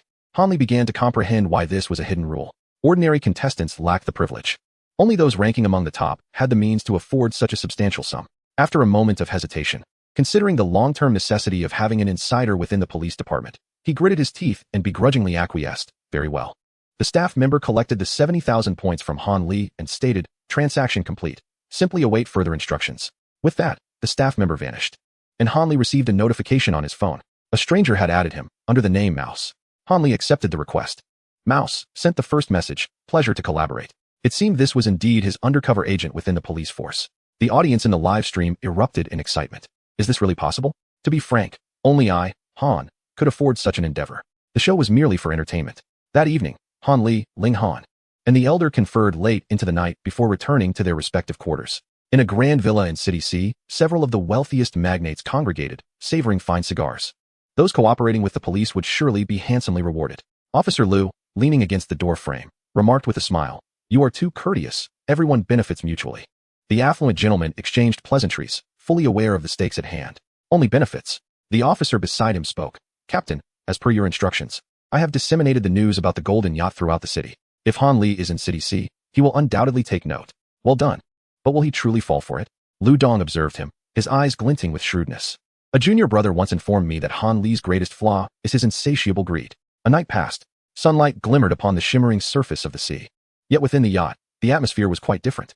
Chapter 155. All aboard the yacht have been taken hostage. Inside the yacht, Ling Han and the elder were savoring freshly caught fish, grilled to perfection, the aroma wafting enticingly. Elder, your fishing skills are remarkable. Ling Han wiped his oily mouth. A bucket full, most of it caught by the elder alone. He and President Han hadn't even managed to catch a single shrimp all morning. Speaking of which, President Han, we arrived quite early. The yacht hasn't even docked yet, has it? They had rented a yacht early in the day to come here. This is akin to waiting for a hare to come by. Han Li lifted his binoculars, and within his field of vision, he could see the dock and the bustling crowd that had been waiting for some time. Soon, he locked onto several affluent individuals who stood out among the crowd. TSK, big fish. Utilizing his ultra-wide-angle phone, Han Li captured clear portraits of these wealthy individuals aboard the yacht. He had a general grasp of their outlines and began to mimic their every move and demeanor. At that moment, a horn sounded in the distance, a deep bellowing. A colossal vessel sliced through the waves like a behemoth, slowly approaching, finally bowing before the crowd at the dock, respectfully welcoming their arrival. The yacht has arrived. Han Li picked up his phone and dialed an unfamiliar number, saying, "The yacht has arrived. Be vigilant. Rest assured, having taken your money, I will ensure it is well managed." The viewers in the live stream erupted in jubilation. "Oh, President Han has just returned, and he is about to pull off something grand. Robbing the yacht? Surely, that is an exaggeration. I can foresee calamity on this day. Han Li, I am set to execute a significant operation." At the dock, a newly hired loader finished his call, glancing at the crowd nearby. He took out his prepared notebook and began counting heads. 5. No, over 10 bodyguards, along with a few police officers and dozens of guests. Meanwhile, unaware that some police officers from City C were being surveilled, they discussed amongst themselves, "Damn it. This is meticulously planned. Who knows if Han Li will show up? What if he chickens out? Impossible. The yacht has arrived. Let the guests board," the captain instructed. An officer approached, urging the wealthy individuals to board first, followed by the bodyguards, visiting celebrities, and ordinary citizens. Amidst the throng, a man lowered his cap, glancing covertly at a few accomplices nearby. "Hello." The tour guide turned around, inquiring, "What is the matter?" The man, somewhat embarrassed, replied, "Could you please direct me to the restroom?" "Oh, it's just over there. Thank you." A few men boarded the yacht and made their way toward the restroom. At the dock, the man meticulously noted the distribution of all personnel, including the security forces, with remarkable clarity. Task complete. Swiftly, he retrieved his phone and dialed Han Li on the other end. The ringing echoed as Han Li, indulging in grilled fish, received an unfamiliar call. Indeed, it was from the very aide he had hired to observe the police presence at the dock, assessing their numbers and equipment, crucial information that would greatly facilitate his plans. "Truly commendable, Mr. Han," Ling Han praised. However, when Han Li answered the call, expecting a report of completion, an unfamiliar, deep voice resonated from the other end. "You're quite clever, Han Li." "Who?" This voice was not that of his aide. Surprised, Han Li sprang to his feet, hastily seizing his high-quality binoculars to survey the dock in the distance. He beheld his aide being subdued by several police officers, shouting and struggling in vain. Behind him stood a disheveled man clad in leather, sporting sunglasses and an unkempt beard, holding Han Li's phone, directing his gaze toward Han Li's position. Discovered. Han Li promptly ended the call, tossing the device into the sea without a second thought. "What's wrong?" Ling Han noted the unusual expression on Han Li's face for the first time. Han Li turned, somewhat disheartened, and remarked, "It seems we've encountered a formidable opponent this time." Unexpectedly, his strategic move had been swiftly countered. The adversary was exceedingly seasoned. Viewers in the live stream were in disbelief. "What? Captured on the spot? Who is that person? They seem formidable. Are there such capable officers in Sea City? It's the first time I've seen Mr. Han falter at the outset. This is thrilling. This is what we want to see, an equal contest, back and forth, rather than a one-sided domination." Within the Sea City Police Department, the chief was engrossed in a wildlife documentary, watching as a python revealed its fangs, only to be ensnared by a trap, blood seeping as it fought desperately to escape. Little did it know, the hunter was approaching with deliberate calm. Meanwhile, the aide was in shock. How could these officers have apprehended him? Eventually, he realized he had unwittingly been working for a criminal. Pleading that he was an honest citizen who had recently fallen into financial straits and had been deceived in a moment of folly. The officer retorted, "Only a fool would believe that." Things were becoming interesting. Lu Dong gazed into the distance at a vague black, surmising that the adversary was likely aboard a yacht. Observing their movements, "How did you discover this individual?" A novice officer inquired with curiosity. Cough, cough. Passed the cigarettes to Lu Go. While smoking, Lu Dong casually replied, "It was quite simple. I had previously investigated the companies at the dock. This person was inserted without any warning. Following the trail, I uncovered a recent unknown transaction. So I dispatched someone to monitor him. Ultimately, it unfolded as I anticipated." The officers inhaled sharply, impressed by the attention to detail. "Should we pursue him? Impossible to catch up now. Let us board the yacht. The real battleground lies at sea." Lu Dong made no delay, stepping onto the yacht with an air of nonchalance. Many police officers from City C were greatly impressed and engaged in a debate over the exceptional competence displayed by the officer facing the notorious bandit Han Li for the first time. "All aboard," the captain announced over the intercom, prompting the luxurious Golden Cruise ship and several smaller vessels to set sail. Among them, a small boat trailing behind had several crew members oblivious to the unusual happenings behind them. A head stealthily emerged, scanning the surroundings. Soon after, Han Li and the elder boarded the ship, exchanging glances without further ado. Before long, several crew members and police officers were bound and placed at the stern of the vessel. "Don't move." Ling Han, adorned with a Mickey Mouse mask, threatened the captives. Brandishing a specially crafted firearm and firing a volley into the sky, a crimson mist enveloped the air, and the strong wind resulted in him drenching himself, causing him to cough incessantly. "Hey, Can't you be a bit more professional, bandit? One hostage complained. Dare to insult me again. Ling Han retorted. The hostages momentarily fell silent, while the police officers remained remarkably composed, displaying no signs of panic. Kid, you've tied us up. Who was going to steer the ship? Han Li turned and smiled. Who said I was going to steer the ship? Viewers in the live stream were left bewildered by his words. Then, astonishingly, Han Li donned a diving suit and leaped into the sea, vanishing from sight. Let us go. The elder followed closely behind. Ling Han jumped in as well, leaving only the bound hostages aboard. The hostages were taken aback. Wait, now that you've left, who is going to steer the ship? Help! On the Golden Cruise ship, tourists were enjoying the sunset when suddenly a voice crackled over the intercom. Ahem, good afternoon everyone. I have some exciting news to share. You are now my captives. The police officers were momentarily stunned. What the hell? Isn't that Han Li's voice? Yes, on the ship? Something has gone wrong. Lu Dong sat up abruptly, his gaze fixed on the intercom system, his eyes deep with concern. Chapter 156, An Intellectual Duel. Light a cigarette for Mr. Lu. What is happening? The tourists gasped in shock. The cruise ship was under the control of bandits. Shouldn't we panic and scream? The production team had advised that the more cooperative we are, the more money we would receive. Oh no, I'm so scared. Help. At that moment, as tourists, they were indeed filled with trepidation. However, despite their fear, no one ran amok. Meanwhile, the police officers aboard the cruise ship became increasingly vigilant. Surprised by Han Li's swift actions. Quick, search the cabins. Lu Dong commanded, issuing directives to everyone. Since the adversary dared to be so brazen, they must have planted explosives on the cruise ship. According to the provided intelligence, Han Li was notorious as a bomb expert. Time was of the essence. The police officers from City C promptly collaborated with Captain Lu, calming and evacuating the tourists while initiating a thorough search throughout the vessel. A young officer, upon lifting a flower pot, was startled to discover a bundle of explosives glowing ominously within. Oh no, there really are bombs here. I found one too.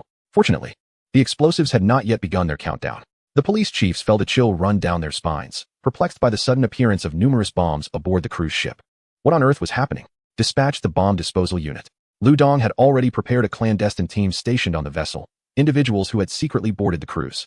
Not even Han Li was aware of their presence, all in anticipation of such an unexpected situation. Now that the bombs had been located, perhaps we could discreetly defuse them before Han Li initiated the countdown. One police chief suddenly grasped the urgency of the moment. Viewers in the police livestream exclaimed, "Oh, this time, my brother Lu anticipated it. Quick, light a cigarette for Lu." Inside the cruise, the bomb disposal team, having awaited this moment, emerged from a concealed chamber. They had a mere 5 minutes to disarm all the explosives. With determination, they rushed to the designated site. However, after the bomb disposal personnel departed, a furtive man lurking around the corner glanced over and discreetly sent a message to Han Li via beeper. As the bomb experts prepared to defuse the explosives under the eager gaze of the police chiefs, an unexpected turn of events occurred. The bombs suddenly emitted a piercing sound. Entering countdown mode, a collective gasp echoed through the crowd. This was disastrous. At that moment, Han Li issued a chilling ultimatum: leave now, or I will detonate the bombs ahead of schedule. You have two options: retreat or face annihilation. The police chiefs felt a familiar dread wash over them. Had they been seen through? How infuriating, they were so close. Within the cabin, the police chief's initial elation evaporated instantly. How could Han Li have discerned their plans? He must be lurking aboard the cruise, monitoring their every move. This was intolerable. Lu Dong remained silent, secretly doubting whether Han Li was indeed on the ship. This man was notorious for employing diversionary tactics. Seizing the microphone, he addressed Han Li directly. Hello, Han Li, I am the temporary captain of this operation. What is it that you desire? When a thief takes hostages, there must be something they seek. You know what I want. Surrender those wealthy individuals, Han Li replied tersely. Lu Dong scratched his head, a provocative tone creeping into his voice. And if I refuse? Testing the waters to gauge the other party's limits. No sooner had he spoken than a tremendous explosion resonated from the bow of the ship, unleashing a wave of heat. The police were left dumbfounded. This is serious. Captain Lu, there's been an explosion at the bow. What? Lu Dong instinctively tightened his grip on the microphone, his eyes widening in disbelief. Had they planted bombs at the bow as well? Wait. All the tourists were gathered at the front, in a bid to inspect for explosives. Everyone had retreated to the supposedly safe area. They never anticipated that the target would be the bow itself. A collective intake of breath echoed through the assembly. Quick, investigate, Lu Dong ordered, dispatching several officers to assess the situation. Upon their return, they reported that a corner of the bow had exploded, injuring a few hostages, but fortunately, most were unharmed. 2 tourists have been eliminated, Captain Lu. The police chiefs were so terrified they felt their hearts might give out, fearing that this madman would unleash another massacre, potentially claiming the lives of all the tourists. If that were to happen, they would all be forced to resign. Madman, let us swiftly withdraw the police forces from the cruise ship to protect the public. There are bombs aboard the vessel. Nowhere is safe. Indeed, The crowd finally realized that both inside and outside posed a danger to the tourists, wherever they might go. This is a deadlock. Not necessarily. Suddenly, Lu Dong spoke with grave seriousness. The presence of numerous bombs could not have been prearranged. They must have been installed during the time on board. The explosives are unlikely to be overly complex, and we have ample bomb disposal teams. If we can buy some time, we can defuse the bombs and turn the situation around. Without the bombs, Han Li poses no real threat. The police chief finally calmed down. This is indeed our only option at present. At that moment, a chilling voice echoed. Have you made your decision? Instantly, the police chiefs tensed up. Lu Dong remained composed, holding the microphone with an air of measured authority, and stated, 50 million is a considerable sum. We require some time to prepare. The police chiefs breathed a sigh of relief. Perhaps this would allow them to navigate the crisis. But the next moment, Han Li laughed, seemingly amused. It appears you have yet to grasp the situation. What do you mean? A sense of foreboding surged within Lu Dong. Among the crowd gathered at the bow of the ship, a man calmly donned a mask before raising a firearm with one hand and firing several shots into the air. His voice was fierce. Ladies and gentlemen, we have a predicament. Immediately, gunfire erupted from within the throng. Captain Lu, there are robbers at the bow, mingling among the tourists. The sudden, dire news enveloped the remaining police officers in the room with an overwhelming sense of suffocation. Is it Han Li? It should be. The captain of the criminal investigation team in City C continued to inquire. How many robbers? 4. All wearing Peppa Pig masks. The Peppa Gang. It was undoubtedly Han Li. The police officers of City C collectively recalled the last incident when Han Li besieged their precinct, releasing a group of robbers who subsequently followed him, now acting under his command. They had been outsmarted. Lu Dong silently surveyed the layout of the cruise ship. Currently, a multitude of bombs were strategically placed within, while the robbers at the bow had taken control of the tourists. Regardless of how one viewed it, the situation was exceedingly unfavorable for the police. A single bite from a venomous snake can be fatal. Just as the tension escalated, Lu Dong rose deliberately. Speaking with calm resolve, close the net. However, his words were not directed at them, but rather towards the distant deck at the bow, before the police could react. At the other end of the bow, the robbers attempting to seize control of the hostages were growing increasingly frustrated, as their gunfire had thrown the scene into chaos. Tourists were scattering in all directions. Damn it, don't run. One of the masked henchmen was about to shoot down an individual. Bang! The tourist realized they were unharmed. While the exposed robber had been hit by a paintball, the robber was momentarily stunned. Move. At that instant, some of the tourists, who had been running in panic, suddenly turned back and drew firearms, aiming at the exposed robbers. Their voices were resolute. Police, do not move. The robbers were utterly stunned, their eyes widening as they beheld the multitude of tourists adorned in police attire, their body hair standing on end. What on earth? They had been surrounded in return. Among the tourists, there were hidden officers. Lu Dong, hands clasped behind his back, remarked with keen interest, once the fangs of a viper are removed, it poses no danger. In an instant, the tables turned, catching many by surprise. Soon, 4 robbers found themselves disarmed and kneeling on the ground, encircled by officers. They lifted photographs one by one for comparison. Finally, an officer approached a robber whose physique closely resembled that of Han Li, declaring, "Got you." The robber lowered his head, his body trembling ever so slightly. Chapter 157. Their S.A. Mole. Transaction halted. The audience in the police live stream erupted with excitement. How long has it been? Finally, we've turned the tide, exclaimed one. Wow, a counter-surround. This is brilliant. Another noted. This captain has seen through our Han-S plan. Ha ha ha, Han Li has been caught. Little did Han Li know, many of the tourists were actually officers. Meanwhile, Han Li's own live stream was shrouded in darkness, and viewers grew anxious. What is going on? Could it really be over? Han, danger. Upstairs, besides exclaiming that, do you possess any other talents? Before them, the officers scrutinized the head-down robber, comparing him to the photograph of Han Li, very similar indeed. Unmask him, one officer commanded. As the officer reached out to remove the robber's mask, the other tourists, a throng of officers, and residents watching from their televisions craned their necks, eager to confirm if it was truly Han Li. What a thrill it was.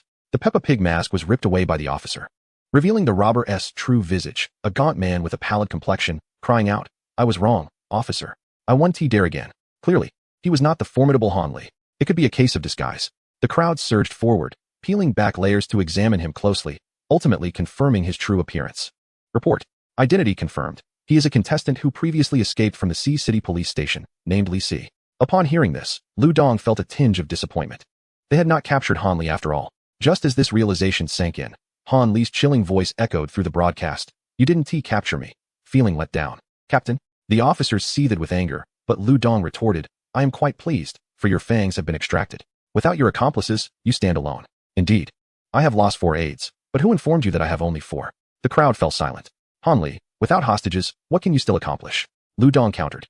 Now, the tourists at the bow of the ship had no worries behind them. The bomb was nearly defused, and the wealthy had been concealed in locations unknown to Han Li.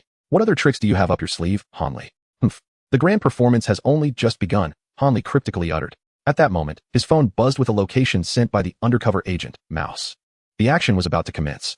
Within a chamber of the opulent Golden Cruise ship, several affluent individuals were engrossed in a game of cards. Utterly oblivious to the commotion outside, the surroundings were lavish, replete with stunning attendants, and a sultry dealer presided over the game, dealing cards with finesse. Laughter erupted as one player exclaimed, "Ha ha ha, I'm all in." Joseph, clad in a sharply tailored suit and puffing on a cigar, boldly pushed all his chips forward, exuding confidence. This round is mine for the taking. However, his cards turned out to be the most dismal, and predictably, he lost everything in an instant. "Ah, Joseph, don't be disheartened," one companion consoled. "Indeed, as the old adage goes, misfortune can be a blessing in disguise." Laughter filled the room once more. Infuriated, Joseph flung off his jacket, stood up in a huff, and stormed out, declaring, "Forget it, I won't play any longer." A bodyguard trailed behind him, cautioning, "Mr. Joseph, it's dangerous outside." In the next heartbeat, a gunshot rang out.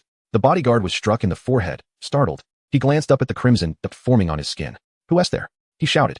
Gunfire erupted, and several bodyguards were swiftly eliminated. Remarkably, Joseph remained unscathed. He casually twisted his wrist and departed, leaving behind a chilling remark, "They are all inside." Moments later, a man donning a devilish mask handed a sniper rifle to a nearby accomplice named Mickey, while an elderly figure clad in an Ultraman costume brandished a knife. Following closely behind, the trio's presence sent shockwaves through the viewers of the live broadcast, who erupted in astonishment. One must respect the formidable capabilities of our leader, Han.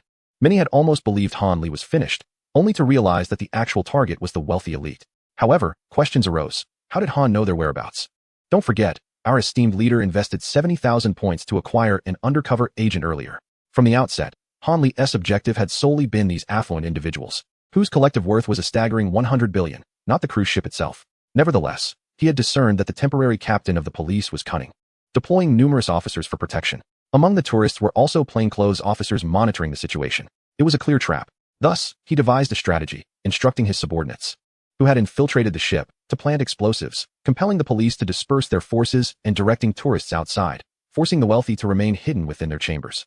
This maneuver granted him the opportunity to operate covertly, ultimately drawing attention to the ship's bow to divert fire, allowing him to stealthily execute his plans.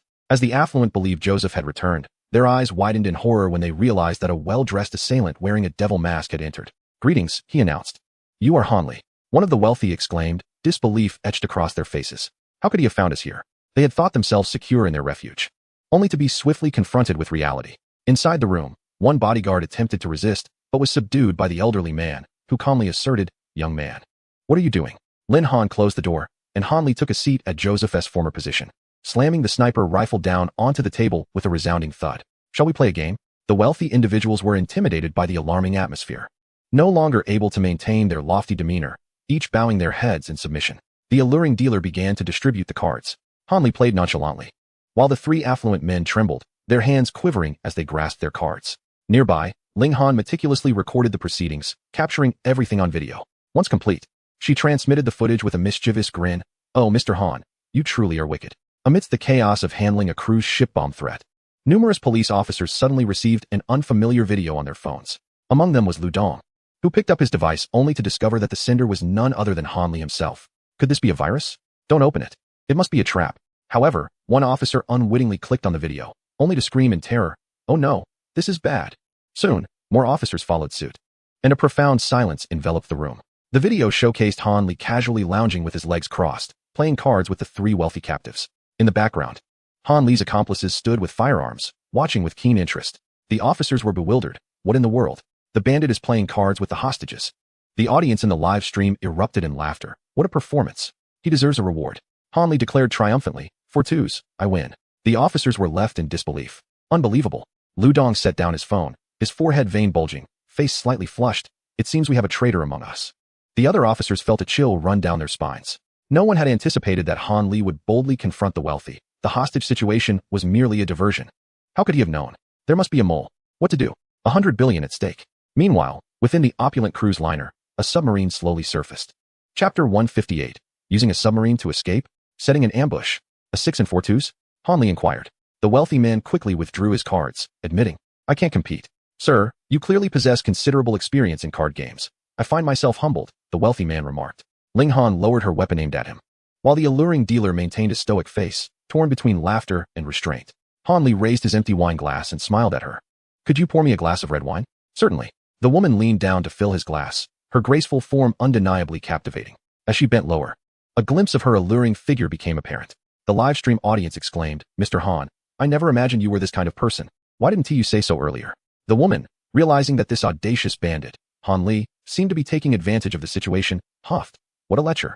Nevertheless, she thought, he is not so formidable after all. Han Li swirled his wine glass casually, remarking, it seems the calluses on your shoulders are rather burdensome. At this utterance, the woman froze, as if turned to stone. In that instant, she understood that her true identity had been uncovered. As Lian Ling Han and the wealthy individuals failed to react, the woman suddenly reached beneath her skirt and drew a firearm, aiming it at Han Li. However, Han Li would not allow her to succeed. In an instant, the elder swiftly eliminated the woman with a single strike. She was an undercover agent. Lian Ling Han was taken aback. The eliminated woman collapsed onto the ground, filled with resentment. How did you discover my true identity? I had disguised myself so well.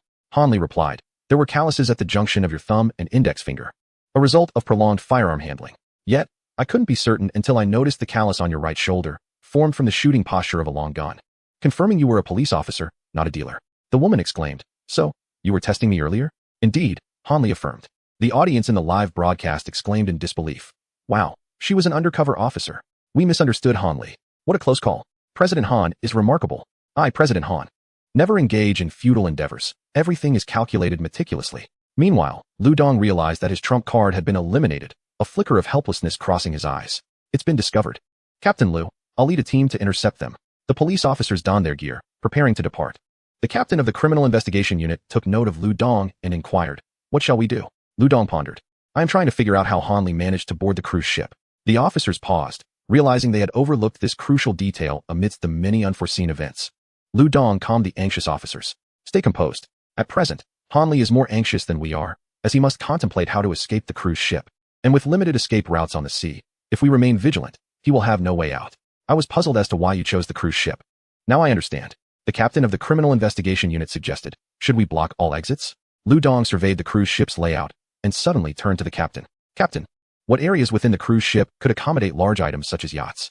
The captain pondered for a moment. There are a few. List them. Everyone, go search. If Han Li had prepared an escape plan, he would surely have stashed away tools for his getaway on the cruise ship. Send a team leader with some personnel to corner Han Li in his room. What if he threatens us with the wealthy individuals? The officers were troubled. The hostages are in his hands. There's little we can do. This poses a significant dilemma. It's simple. Everyone turned to Lu Dong. Are you serious? Create a condition that keeps them in their room. It's mealtime. Have someone deliver a time-consuming meal, like hot pot, to keep them occupied in their room. Hey, that is feasible, they exclaimed. With that, two groups sprang into action. One team went to prepare the hot pot to deliver to Han Li. Hot pot? Lian Ling Han nodded. I'm hungry. So am I. After all, we are your hostages. There's no rush for a meal. The wealthy individuals eagerly agreed, hastening to comply. Ling Han sighed. It has been a long time since I last indulged in hot pot. Let them add more beef tripe.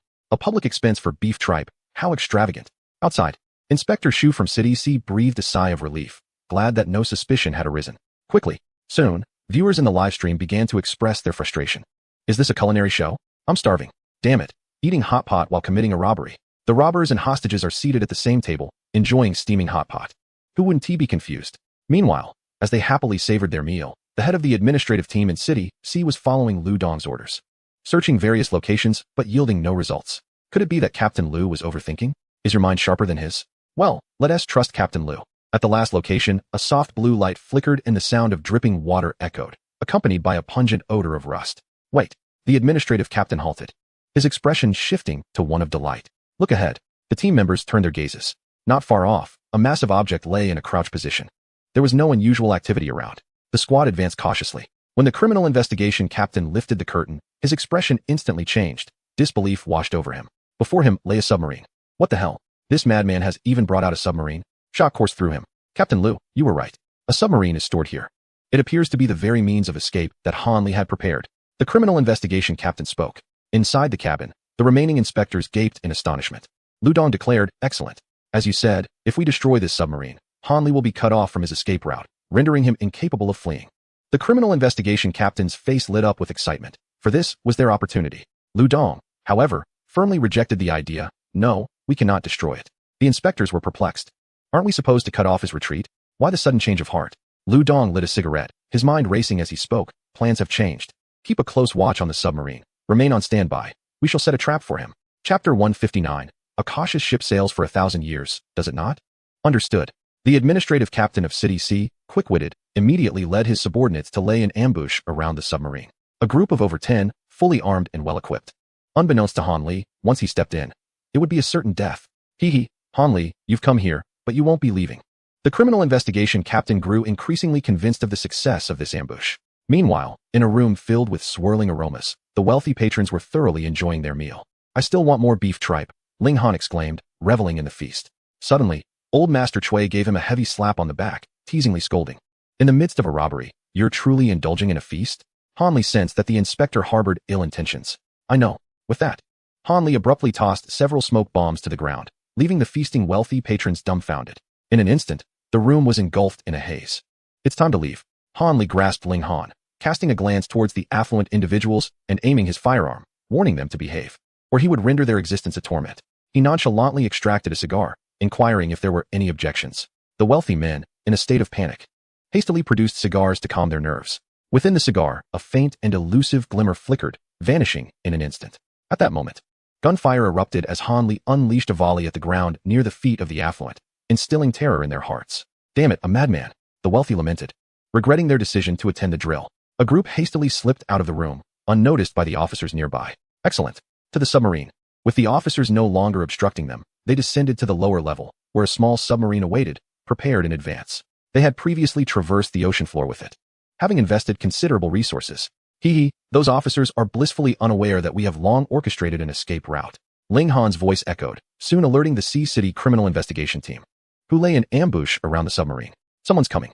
The captain of the Sea City Criminal Investigation Team signaled for silence, advising the others not to alert the quarry, waiting for the opportune moment. They resembled wolves stalking their prey, salivating with anticipation, entirely oblivious to Han Li's group approaching them unguarded. The viewers in the live stream erupted in panic. No, Mr. Han, stop. There's danger ahead. The captain of the Sea City Criminal Investigation Team cautiously peered out, and in his peripheral vision, he spotted a masked group, along with the abducted wealthy individuals. Leading them was Han Li, who grew increasingly cautious, gradually maneuvering his weapon. With each step, the approaching figures echoed like the tolling of a death knell. Come on. Grandpa is waiting for you. As the distance shrank, Han Li and his companions were nearing the optimal firing range of the officers. The officers, though anxious, were exhilarated, gripping their firearms tightly. Soon, the infamous Han Li would fall into their grasp. 5 steps, 4 steps, 3 steps, 2 steps. The captain of the criminal investigation was nearly half exposed, poised to spring forward and catch them off guard. The other team members were equally eager. The live stream audience held their breath in suspense. However, just as they were a mere step away, Han Li abruptly halted. What's wrong, Mr. Han? Han Li focused on the phone in his hand, surveying the silent front. He remained silent, slowly turning his head to signal Ling Han and the elder to retreat. They immediately understood this gesture signified trouble ahead. Dragging the bewildered wealthy individuals, they retraced their steps. The attentive captain of the criminal investigation sensed something amiss. Why was there still no movement after such a long time? Peering out, he was taken aback to witness their attempt to escape. Charge! His shout startled everyone present. Draw your weapons. Han Li was the first to unsheath his firearm, unleashing a barrage toward the front. As the police officers, caught off guard, prepared to act, Han Li quickly took charge, providing cover for those behind him as they engaged in a chaotic retreat. In an instant, a fierce exchange of gunfire erupted, thrilling the livestream audience, who reacted with excitement. The captain of the criminal investigation team felt a rush of anxiety as he realized Han Li's remarkable marksmanship was far superior to that of an ordinary civilian. We cannot let them escape. Pursue them at once. Thanks to Han Li's exceptional shooting skills, Ling Han and the elder managed to lead the wealthy individual to safety. Another volley of shots sent the officers reeling. Han Li finally caught up with them. Where to now? Ling Han inquired, only to be abruptly kicked aside by the elder. Be careful. A sharp katana sliced down, narrowly missing Ling Han's previous position. The group froze as they beheld a towering man clad in a traditional Japanese coat and hat, brandishing dual katanas. This does not appear to be a friendly encounter, the elder mused. This man was no officer. Sensing the formidable presence of the swordsman, a woman in a hoodie slowly emerged, addressing them in a halting form of Chinese. Where's Han Li? It was indeed the 2 assassins from Yingzhou. Han Li felt a headache coming on. Ahead, they were cornered by these 2 adversaries, while behind them, the cacophony of pursuing officers from Sea City grew louder. They were caught between a rock and a hard place. The livestream viewers expressed their disbelief, questioning the authenticity of the unfolding drama. Is this even real? This is absurd. How did they manage to follow us here?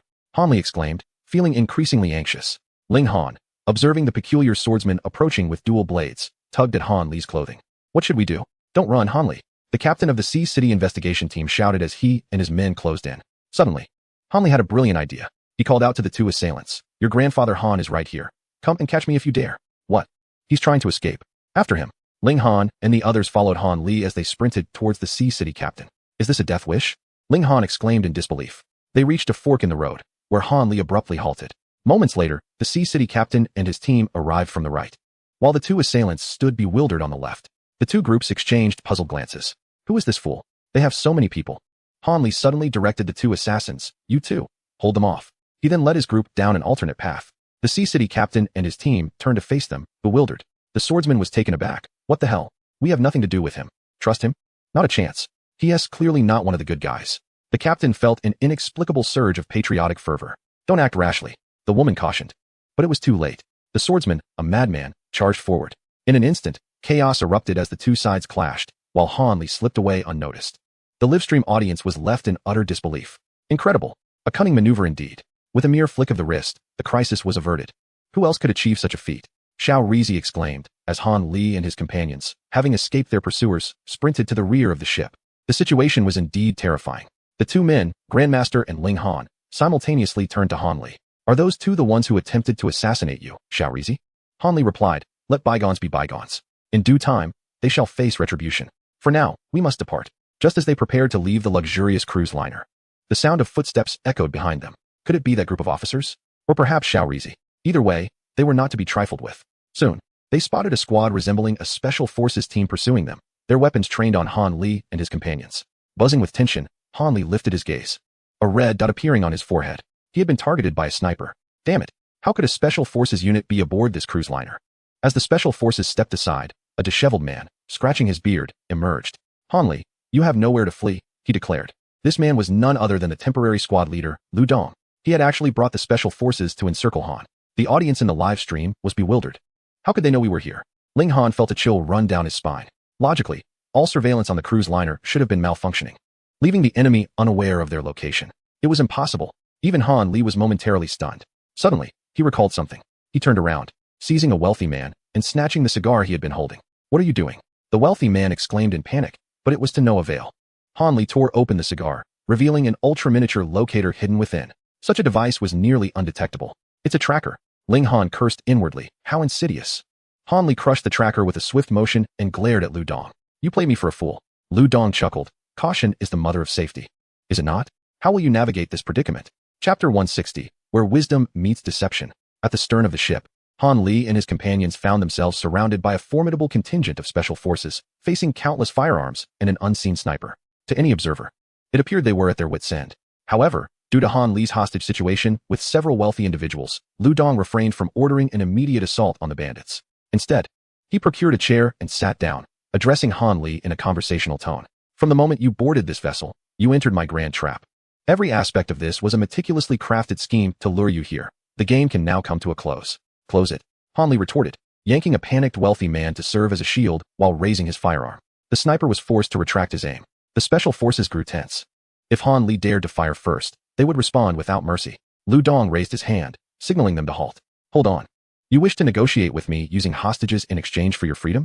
Han Li remained noncommittal.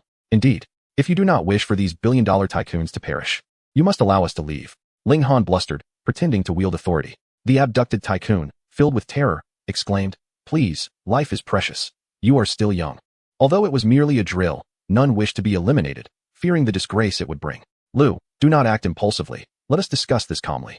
I have assisted you before. The tycoon urged, signaling for both parties to negotiate. The audience in the live stream collectively exhaled, relieved that there was at least a hostage present, granting them the ability to negotiate. Han, stay steady. This is exhilarating. The atmosphere was thick with tension as both sides prepared for confrontation. Suddenly, Lu Dong erupted into laughter. Rising from his seat, he drew his firearm and, to the astonishment of everyone present, discharged several rounds. Bang, bang, bang. In the next moment, the abducted tycoons gasped in shock, glancing down at their thighs, only to realize they had been shot. Crimson mist stained their pants. Lu had not targeted the assailants, but rather the hostages. What an outrageous maneuver. Bewilderment consumed the crowd. This fellow's marksmanship was truly appalling, yet Ling Han remained unfazed. In stark contrast, Han Li and the elders' expressions darkened. Just as confusion reigned, Lu Dong spoke, indeed. Taking hostages is quite precarious, but for the kidnappers, a hostage rendered immobile becomes a liability, does it not, Han Li? Oh. So he had deliberately fired to incapacitate the hostages.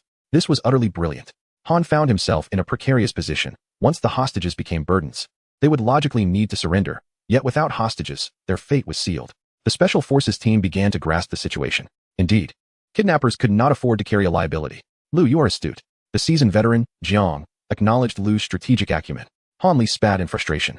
He had not anticipated that this temporary captain would prove more formidable than Li Yi. Presently, it seemed they were left with no viable options. The Special Forces team began to celebrate subtly, while Lu Dong fixated on Han Li, scrutinizing his reactions, only to find him still composed, even appearing somewhat at ease. Something was amiss, very much so. Yield your resistance, Lu Dong urged, eager to expedite the process. Once the hostages became liabilities, surrender was their only option. You are indeed impressive. Captain Lu, calculating at every turn, nearly ensnaring me as well. However, unfortunately for you, the higher the skill, the greater the challenge. You are still lacking in finesse. At that moment, unnoticed behind Lu Dong, a member of the Special Forces abruptly hurled several smoke grenades, which detonated, instantly obscuring everyone's vision. What is happening? Damn it, there is a traitor. Lu Dong's heart sank. He had never anticipated such an unforeseen occurrence. He had previously harbored suspicions. How did Han Li know where the Tycoon was secured? Thus, he had presumed the insider hailed from City C, arriving at the last moment with their own people. Yet, to his shock, the traitor was one of their own from City S. Stop, Han Li. As Lu Dong dashed forward, he could sense impending failure. Upon breaking through the mist, he beheld Han Li, who had a wealthy hostage in tow, standing on the railing at the stern of the ship, a faint smile gracing his lips against the backdrop of the endless sea. Are you insane? Get down. Lu Dong shouted, incredulous. This man seemed utterly reckless. Captain Lu. The bandit is wagering his life. In the next moment, Han Li leaned back with the Tycoon and leapt into the abyss. Damn it, Han. No. Lu Dong cursed. Rushing forward, just as he was about to call for a rescue team, his eyes widened in shock, and his entire body trembled. Below, an unexpected yacht had appeared. Han Li and his companions had boarded the vessel, and he looked up, waving at Lu Dong. What the hell? How is this possible? Lu Dong thought. He should have plummeted to his demise. Realizing the rope secured to the ship's hull, understanding dawned on him. And he couldn't help but feel a mix of anger and amusement. It turned out Han Li and his crew had cleverly prepared and tied the rope amidst the chaos, leaping down along the ship's side. As for the yacht, it was a planned escape, orchestrated by this scoundrel. Captain Lu. The Special Forces team has dispelled the smoke and is approaching. Han Li had managed to escape.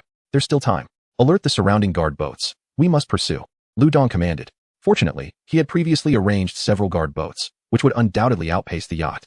However, a pale-faced technical officer suddenly exclaimed, "This is bad, Captain Lu.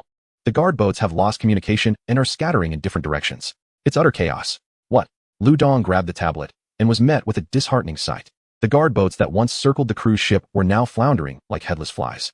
Where are the officers on board? He inquired. Report. No response. Lu Dong staggered back, his mind racing. There was no doubt. This was Han Li's doing, and he had overlooked this crucial layer. Wait. Could it be that Han Li anticipated my every move and had prepped for it? Otherwise, how could all the guard boats vanish at such a critical moment? Recalling Han Li's calm demeanor earlier, Lu Dong's scalp prickled with unease, and goosebumps raced across his skin. This intellect was nothing short of monstrous. On the yacht, Joseph glanced at the disheveled group, perplexed. Boss, what happened? Don't mention it. We encountered an old monster and nearly faced disaster. Han Li sighed with relief.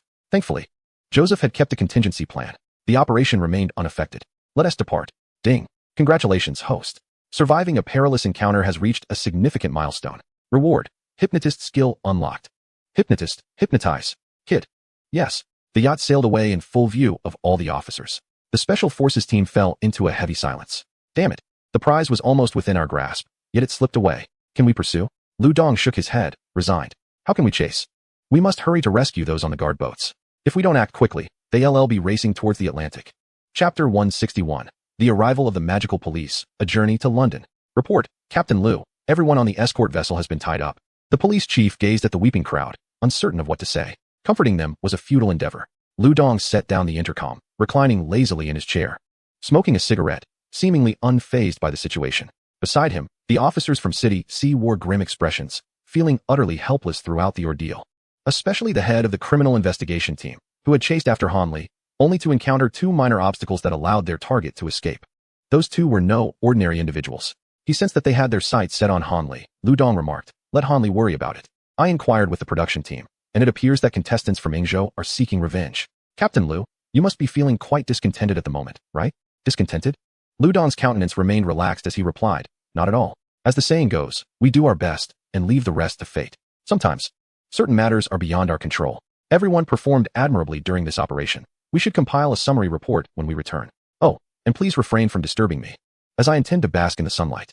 Captain Liu maintained a positive outlook, which the police officers understood.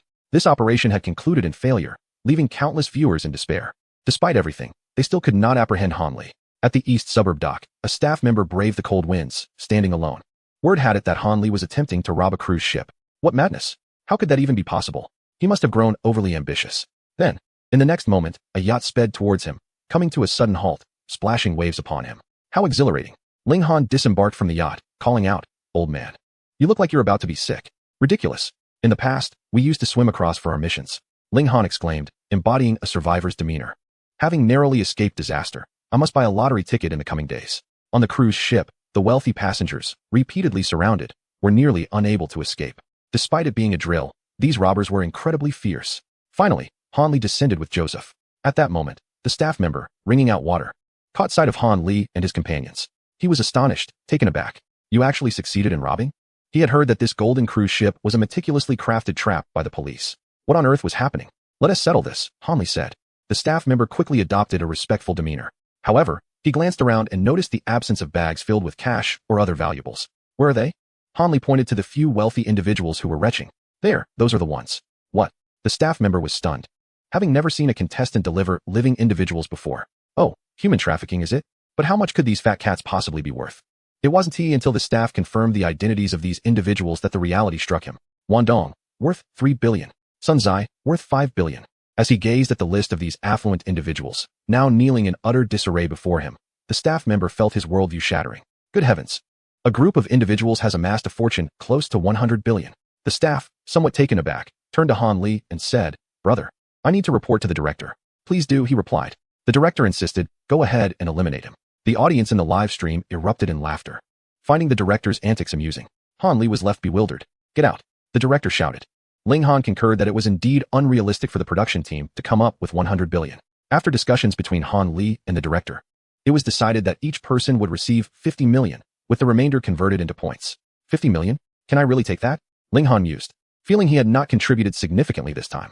"Take it," Han Li urged. "Congratulations, contestant Han Li, you have completed the Golden Cruise robbery," the announcement continued. "An estimated total of 200,000 points has been awarded." This revelation left everyone astounded. It signified that Han Li had ascended to the top of the leaderboard. "Congratulations. Han Li, you have reclaimed the #1 spot on the Huaxiao rankings." The live chat exploded with excitement. 200,000? That's insane. If I were Han Li, I would be soaring to new heights. Many netizens believed that Han Li had now become the prime target, and the situation would only grow more perilous. Ding! Congratulations, host. You have achieved Huaxiao's #1 bandit. Reward skill, Bandit Leader. Bandit Leader significantly enhances the abilities of your followers. Wow, what an outrageous skill. Han Li and his companions, each with a suitcase in hand, were preparing to leave when suddenly a wealthy individual intercepted them, saying, "Hold on, my friend." "What is it?" Han Li inquired. The man explained, "My company sells jewelry. Would you be interested in being a spokesperson?" "Are you serious? You're actually considering hiring a robber as your spokesperson? Have you lost your mind? Or is my knife too heavy for you?" Han Li was left speechless. The affluent man elaborated that Han Li's live stream audience had surpassed that of popular celebrities, making him a formidable force in terms of viewership. With such immense traffic, who wouldn't envy it? Thus, we are participating in this exercise to explore collaboration with you. Here, have a cigar. If you partner with my company, I'll offer you 5% equity. Ling Han found this proposition utterly absurd. Seriously? This is how low you'll go? Han Li firmly declined, stating, "I have principles. You know, I'll offer 80 million. The man countered, prompting Han Li to pause. It wasn't an impossible deal. Jewelry? Perhaps he could consider it. A man adorned with a Peppa Pig accessory showcased the jewels he had. Han Li's reluctant promotion was quite the spectacle, bringing laughter to Ling Han and amusement to the onlookers, who enjoyed watching Han Li squirm. To Han Li, it seemed he was merely trying to earn some money. The company's decision to enlist him as a spokesperson indeed led to a remarkable surge in sales, astonishingly rapid. Online, the buzz was palpable. Has a bandit really become a spokesperson? Incredible. The transaction between Han Li and the wealthy, our nation's talented young actors and actresses, including a renowned female star, have revealed her admiration for Han Li. Consequently, numerous companies have sought to collaborate with Han Li online. However, he resolutely refuses to compromise his dignity any further. Just then, A series of knocks echoed through the room. Ling Han rushed to the door, and upon opening it, a man collapsed at his feet. Lo and behold, it was the very warrior who had previously attacked them multiple times. This man, now sprawled on the ground, was foaming at the mouth, evidently having been knocked unconscious. Outside stood a mysterious figure, his eyes gleaming with madness. Han Li, are you there? It's the demon police. Ling Han took a small step back, hiding behind the elder. What brings you here? The man produced a ticket to London, stating earnestly, I am here to take you to meet Q. Chapter 162. Magic? I can only do a little. How infuriating, that fool. Somewhere beneath a tall building, a woman adjusted her cap and sent a message on her phone. Boss. The warrior has been captured. This Han Li is formidable. A minute later, the reply came, come back. Meanwhile, in a room upstairs, the atmosphere was peculiar. Han Li and the others were astonished to find themselves in such a scenario, encountering the infamous demon police in real life. Han Li covered his face in disbelief. Are you not going to explain? He gestured towards the unconscious warrior on the floor. This fellow was merely an easy catch for me. The other likely fled. You need not worry about any danger, the demon police stated, effortlessly lifting the warrior, startling Ling Han. It turned out that after escaping, the two warriors had made their way here, only to be caught by the waiting demon police. Come with me to London. Ling Han leaned closer to Han Li and whispered, President Han, do you know Q? I do not. Ling Han was bewildered. Then why is Q seeking you? Could it be that he is envious of your rise to prominence? This is a trap, Han Li replied. Han Li, come with me to London. The demon police repeated monotonously, resembling a broken record. The elder, now agitated, retorted, is that all you can say? My duty is to escort Han Li to London. Regardless of your agreement, I will take him. He asserted, appearing ready for a confrontation. You dare. The elder rolled up his sleeves. Do you think you're so tough? The two nearly came to blows, but fortunately, Han Li intervened, gathering the elder, Ling Han, and the others for a brief discussion. In truth, Han Li was intrigued by the prospect of meeting the enigmatic Q. He suggested, having just concluded our heist on the cruise ship, the police will undoubtedly intensify their scrutiny on us. Perhaps it would be prudent to go abroad for a while to evade attention, and we can return after meeting Q? Ling Han scratched his head, acknowledging the validity of the statement, but questioned, will the production team allow us to go abroad? Rest assured, there is nothing that money cannot accomplish. If there is, it is merely a matter of you not offering enough. In City C, within the conference room, the atmosphere was grave as everyone appeared serious. They had just concluded their review of the gold cruise ship case. The match between Han Li and Captain Lu was nothing short of a textbook example of strategic finesse. However, the opposing side was utterly unreasonable. I propose we mobilize all available police forces from the surrounding cities to jointly apprehend Han Li. Is it truly necessary? The chief glanced at Lu Dong in the corner, seemingly seeking his opinion. Lu Dong yawned nonchalantly and remarked, since there are only a few competitors in City C, we might as well unite to pursue Han Li. His strength is formidable. Everyone broke into a cold sweat. Indeed, this was the individual who had bested Lu Dong, the foremost officer in Danyang. Very well. I shall attend to this matter at once. The chief promptly collaborated with other chiefs from neighboring regions, preparing to execute a reasonable encirclement akin to the previous operation against Q. This time, we shall eliminate Han the dog. Let us rid City C of the clouds of despair. While several domestic cities fervently engaged in the joint pursuit of Han Li, they were blissfully unaware that he had already departed from Huaxia. The audience in the live stream burst into laughter. Where is he? The officer exclaimed. I've gone abroad. Can you believe it? Han Li replied. In London, at a bustling airport, amidst the throngs of people, a striking figure drew the attention of countless men. Madam, please present your identification, a guard requested. A woman, whose unblemished beauty rivaled that of a top-tier celebrity, retrieved a fake ID from her bag and handed it over. Meanwhile, the man stole glances at her, his heart racing. Who could remain unfazed? I'm in a hurry, she insisted. Enchanted, the man hastily waved her through, thinking to himself, what a beauty. If only I had the means, I would surely keep her as my mistress. Regrettably, a pair of A's is simply unattainable. As the woman reached a certain location, several figures awaited her arrival. Mr. Han, you are truly stunning. They exclaimed. Get lost. Han Li retorted, yanking off his wig, glaring fiercely at the disguised blind magician. Why was I given a woman's ID? The magician, embarrassed yet defiant, replied, this was Q's arrangement. Before venturing abroad, Han Li and his companions had approached the director. Upon learning that this little troublemaker intended to leave Huaxia, the director beamed with delight. Go. You must travel the world. There is so much to see. Without a moment's hesitation, he granted Han Li the permission to depart. After all, it was preferable for him to cause mischief overseas than to torment his own people, wasn't it? The audience in the live stream erupted with excitement, exclaiming 666. Let us depart. I just booked a cab, Ling Han said, using his eloquence to summon a taxi. Inside the vehicle, a balding, beer-bellied American with blonde hair shouted, hop in, folks. Shall we grab a bite to eat first? The group climbed aboard, and the foreigner, glancing back, muttered in fluent English, humph, dressed so ostentatiously, clearly not a good person. He assumed these individuals would not comprehend his words. However, the next moment, Hanli replied with a smile. You are absolutely correct, sir. The driver's face flushed with embarrassment as he lowered his head, socially mortified.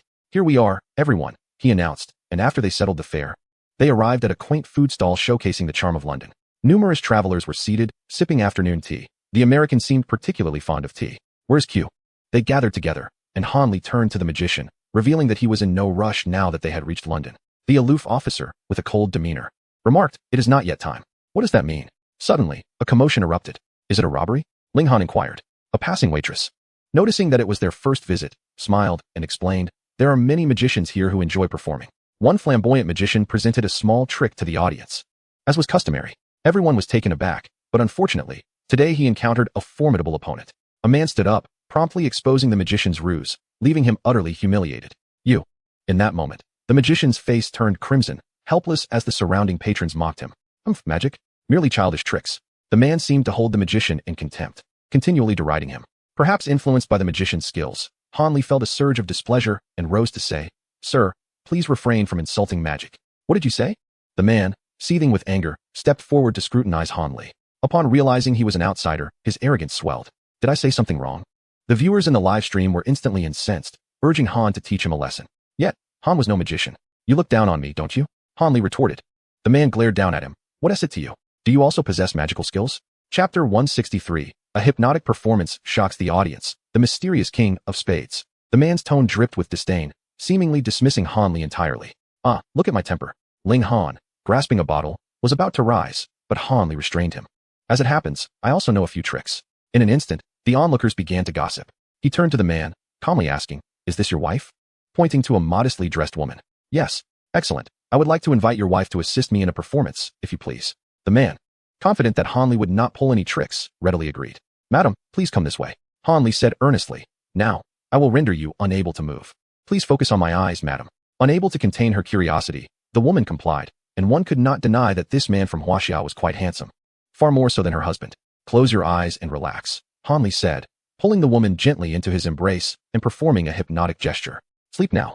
After a moment, he whispered, Clench your hands into fists. What's happening to my wife? The man was about to explode with anger. In the next instant, Hanli released the woman and snapped his fingers in front of her. Stay calm, sir, and watch my performance. Hanli requested a stack of bills from Ling Han. Rest assured, I will return double. He pulled out several notes, shaking them before the woman. A considerable amount of money, isn't it? Indeed. Come and take it. Once you do, it shall be yours. The woman felt an overwhelming joy within her. Could such fortune be true? The man laughed heartily. What on earth? Is this it? Are you not a fool, my compatriot? Yet, a scene unfolded that left everyone astounded. No matter how the woman tried, she remained rooted in place. Unable to move an inch, her palm raised yet unable to unfurl, tightly clenched. What is happening? Jenny, stop playing. The man admonished, only to find the woman equally astonished, seemingly frightened by her own predicament. As you can see, sir, your wife cannot move. The man? The crowd? The viewers in the live stream? Goodness, this is utterly incredible. What kind of trick is this? I want to learn. What transpired? Was it merely a momentary embrace? Hypnosis, indeed, but how terrifying it was. The woman struggled incessantly, yet found herself unable to move, as if her body were in a state of complete paralysis. I refuse to believe this. You must have performed some trick, the man declared with righteous indignation, though panic gripped his heart. In truth, he had not witnessed any subtle movements from Hanli. What trick was there?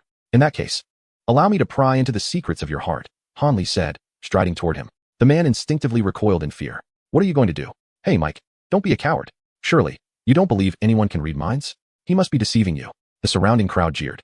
And Mike found himself in a precarious position, compelled to assert, Humph, what nonsense are you spouting? Bring it on. I envision a scene. A beach, cocktails, a bikini. Hanli casually remarked, all the while keenly observing the man's micro-expressions. At the mention of the bikini, the man's pupils involuntarily constricted, his face momentarily stiffening. A resort? The man gasped. How did he know? Darling, I think we should leave. Just as he attempted to flee, Hanli seized him, locking his gaze onto the man's eyes. You encountered a woman. What is the initial of her name? A, B, C, D. It's D, Jenny. Let me go? Hanli glanced at the immobile woman beside him. Jenny? I have a close friend named Jenny as well. Wait, have you met her? The woman was taken aback. So, you went on a date with your wife's best friend, and she was wearing a bikini? Did I inadvertently reveal something I shouldn't have? The man's face turned ashen, despair evident. Damn it, man, you've ruined me. That wretched woman. You actually tried to seduce her, you scoundrel. The woman, enraged, could hardly believe that her husband would betray her with her best friend. Let me explain, the man stammered, flustered and stripped of his previous bravado. as he realized the murderous intent in the woman's eyes. Han Li, however, whispered slyly, "It appears your wife is quite furious. You know, perhaps I can assist you in making her forget this incident." "Really? That would be wonderful," the man exclaimed with delight. "However, the condition is that you must apologize to me in front of all the travelers, acknowledging that the magic in this world is sacred, of course. The most important thing is the money." The man, with tears streaming down his face, handed cash to Han Li, pleading not to deceive him. Han Li smiled as he accepted the man's money. "Certainly." He returned to the woman, repeating his previous actions, and then snapped his fingers. "Now, Jenny, you are still enjoying your tea and preparing to return home to reward your husband." In an instant, the woman opened her eyes wide, bewildered, and murmured, "What happened?" "I remember drinking tea." The crowd collectively gasped in astonishment. The foreigners gazed at Han Li as if witnessing a ghost, utterly incredulous. "Is he a deity?" "What is a deity?" "It is a term of great reverence in Huaxia." "Deity, perform another trick." Instantly, the onlookers rose to their feet, applauding Han Li, praising his remarkable magical performance. The man publicly apologized to Han Li, then shamefully led his wife away, vowing never to encounter a Huaxia person again in his lifetime. It was terrifying. Han Li pocketed the man's money and returned to his tea. "Wow, Mr. Han, you can perform magic? That's incredible." The bewildered magic police officer stared at Han Li in shock. Just moments ago, Han Li seemed to have employed an extraordinary hypnotic technique. "My heavens!" Among the crowd, a reporter exclaimed excitedly, "That was astounding." "Magic?" a girl beside him inquired. "That was genuine hypnosis, true hypnosis." The reporter was nearly beside himself, eager to approach Han Li for an autograph. Just as he prepared to approach this hypnotic maestro, the previously dejected magician approached Han Li's table. He first expressed his heartfelt admiration for Han Li's prowess, stating how impressive he was, then produced a card and handed it to him. "This is from Q." Han Li raised his head, about to inquire further, only to find the magician had vanished. On the table lay a king of spades, inscribed with a mysterious address. The magic police officer, who had remained silent for a long time, finally spoke. Picking up the king of spades, his expression was a complex mix of jealousy, resentment, envy, and astonishment. "This is the first time I've seen a king of spades. Q holds you in higher regard than himself." "Infuriating. Is everything orchestrated by Q a test of me?" Han Li questioned, holding the card. The magic police officer nodded. "Q has a very high opinion of you. It seems he has chosen you as the sword-bearer." "Sword-bearer? What does that even mean?" Han Li found himself increasingly perplexed by Q. Perhaps this address could provide some answers. The card bore the address, 777, Baker Street. Chapter 164. The unparalleled bandit collaborates with Q. Could it be that they intend to bomb the Pentagon? Just as Han Li's group was about to depart, suddenly, a man from Y Country rushed over, with curly hair and a strikingly handsome appearance, blocking Han Li's path. "How did you do it?"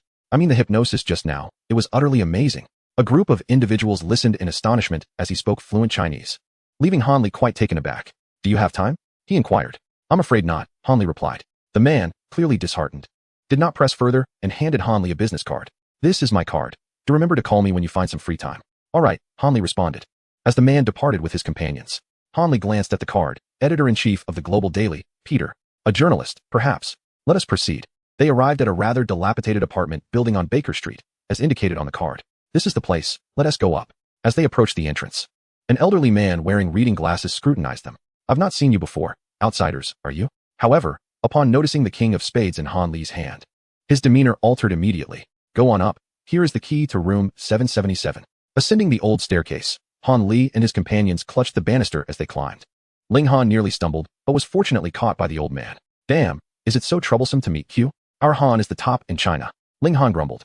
Given Han's status, Q should be the one seeking him out. "The top in China? Soon that will lose its significance," the magic police remarked. Stepping ahead of the group, Ling Han was left bewildered. "What do you mean? How can the top in China lose its value so quickly?"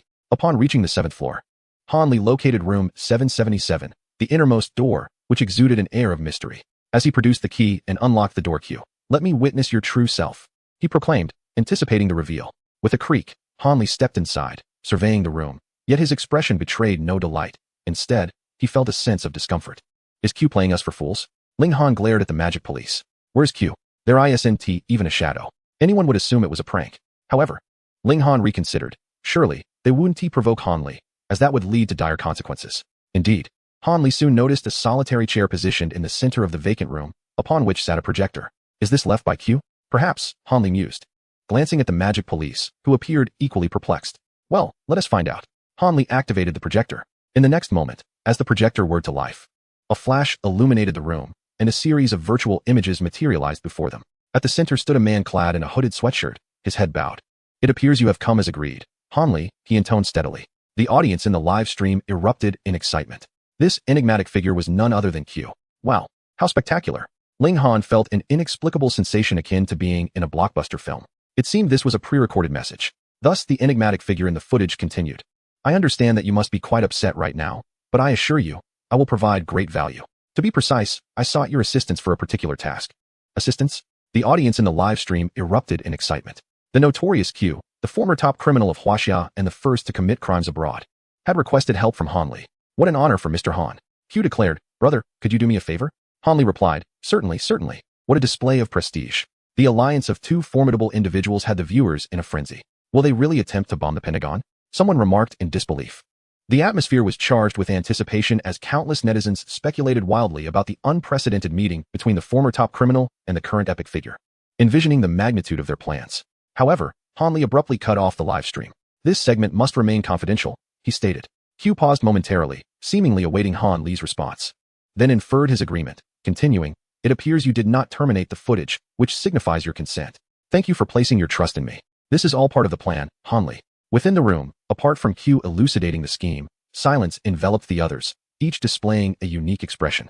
Ling Han grew increasingly alarmed, exclaiming in shock, as if the plan had petrified him. The elder, lost in thought, puffed on his cigarette, while Han Li attentively absorbed Q's strategy, occasionally gracing the atmosphere with a knowing smile. Madman, just like you, the mad police interjected. What kind of spark would ignite when two lunatics collided? All right, this is my plan. Believe me, our collaboration will make London and the entire Y country tremble, Q concluded. Now, the next move is yours. Do not disappoint me, Han Li. As the footage ended, Ling Han's heart raced uncontrollably with disbelief at Q's audacity. What now? The elder inquired, glancing at Han Li. Han Li responded, we shall proceed. A sinister grin crept across the mad police's face. Mr. Han, think carefully, he warned. Fiddling with the black spade card in his hands, Han Li approached the window, gazing out at the London skyline. I need a new identity. Let us call me the magician. After all, soon he will orchestrate a series of astonishing crimes in London under the guise of magic. Days later, in a vast hall in London, the venue was teeming with a crowd that seemed to stretch into infinity. The atmosphere was electric. All media outlets, stay on alert. The editor of the Global Daily instructed his assistant. The assistant nodded. It seems you hold this magic show in high regard? Indeed, the man smiled. You will be utterly astonished. After all, I have witnessed that magician's incredible feats. Meanwhile, in the throng, a man urged, hey, Mr. Bush, it's about to begin. Hold on, I'm on my way, don't rush me. A gentleman clad in leather leisurely strolled to his seat, settling down with an air of nonchalance. Clearly unfazed by such spectacles, it was rumored that he was an exceptionally skilled magician. No matter how formidable the magic, there are always traces to be found. He quipped playfully, having earned a reputation as an expert in debunking illusions.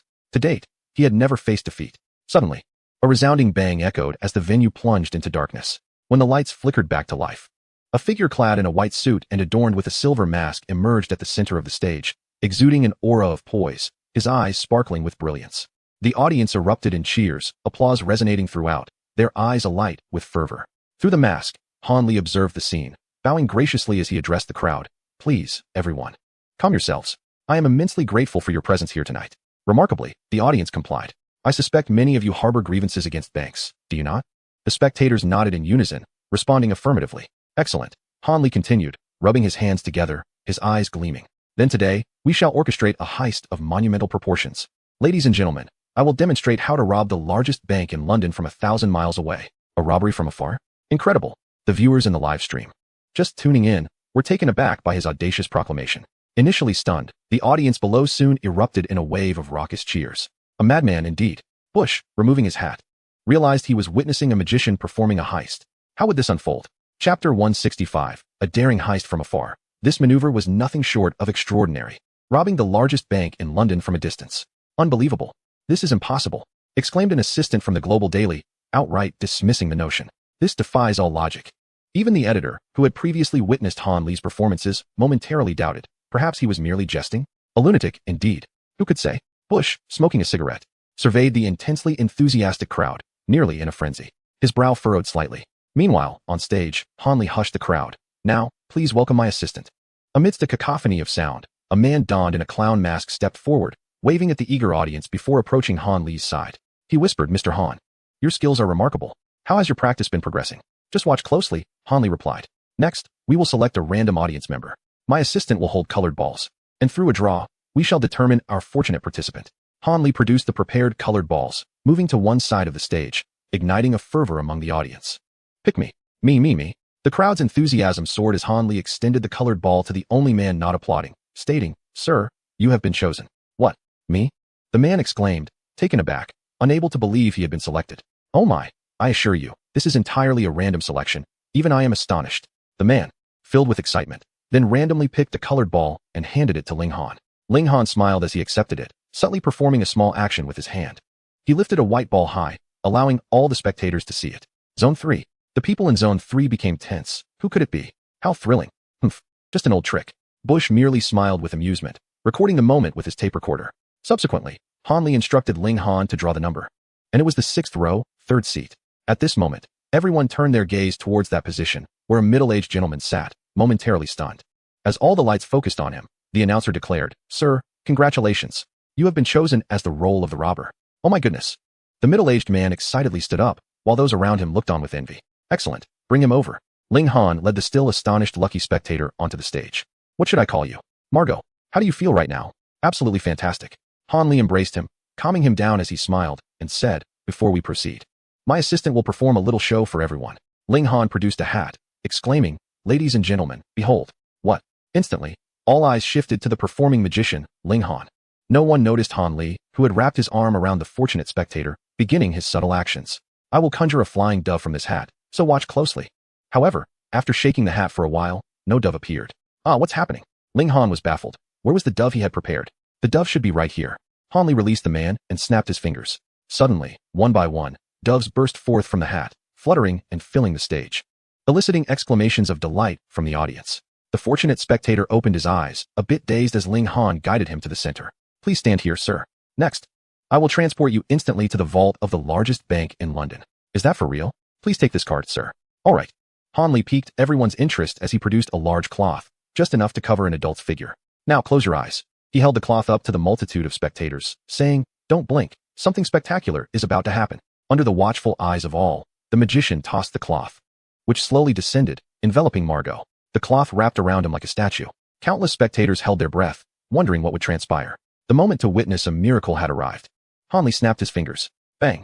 In the next instant, the cloth enveloping Margot seemed to lose all air, collapsing to the ground. The audience. The editor-in-chief of the Global Daily stood up in astonishment. "Oh my." The assistant beside him trembled. He just vanished. "Mr. Bush, this must be magic." Bush took a sip of his drink to calm his nerves, urging his friends not to be deceived by appearances. "As you can see, all that remains on the floor is a piece of cloth. But what of the person?"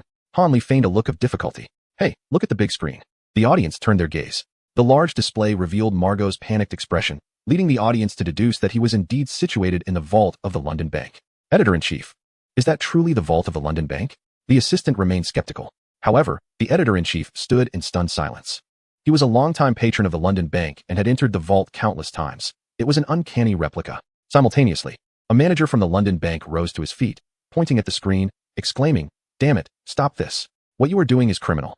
I came to witness a magic show, and yet you dare to rob my bank right before my eyes. That is indeed the vault of their bank. I must call the police." Nevertheless, the already frenzied audience paid him no heed. "Shoo, hold your applause." Han Li raised a finger, and the crowd fell silent. "Mr. Margot, take a deep breath and tell me, where are you right now?" Han Li addressed the big screen, having previously provided Margot with a communication earpiece. Margot surveyed his surroundings, utterly astonished. Just moments ago, he had been on stage. Now he found himself in the vault of the London Bank, thousands of miles away. "I'm truly in the vault of the London Bank." Upon uttering these words, the audience erupted in astonishment. The viewers in the live stream were equally bewildered. "What the hell? Is this real teleportation? Damn it. Magic should not be displayed before muggles." Han Li declared, "This time, I shall allow you to experience the life of a bandit. This is absolutely mind-blowing." Han Li quelled the audience's restless excitement. "Mr. Margot, what do you see?" As the screen shifted, the interior of the bank vault was laid bare. Strikingly realistic. "Oh, I see it. I see it," Margot exclaimed, stepping closer, covering his mouth in sheer exhilaration. The large screen followed his movement, revealing stacks of neatly arranged banknotes. Margot picked up a bundle of cash. "Money. I see so much money. Am I dreaming?" Han Li encouraged. "Go ahead and take a whiff, sir." Margot raised the banknotes to his nose and declared, "Oh, the scent of money. Today is the happiest day of my life." "Mr. Margot, please place your card in the center of the banknotes and commence the heist." Han Li grinned wickedly, resembling a demon urging a hapless soul. The audience, captivated, gazed upon him as if witnessing a deity perform miracles. The man beside Bush wiped his brow. "Old friend, I can't distinguish reality. This magic is too bizarre. Within the vault, Margot, entranced, replied, "Yes, my lord." At that very moment, administrative personnel from the London bank arrived for an inspection, accompanied by a sizable entourage. Under the guidance of the lobby manager, they entered the bank. "How is the vault's funding recently?" "Everything is normal, madam." The woman replied, "Lead the way." "This way." The manager, accompanied by a group, arrived at the entrance of the London bank vault and opened it. Chapter 166. Alarm the Queen. "This is serious. Has Mr.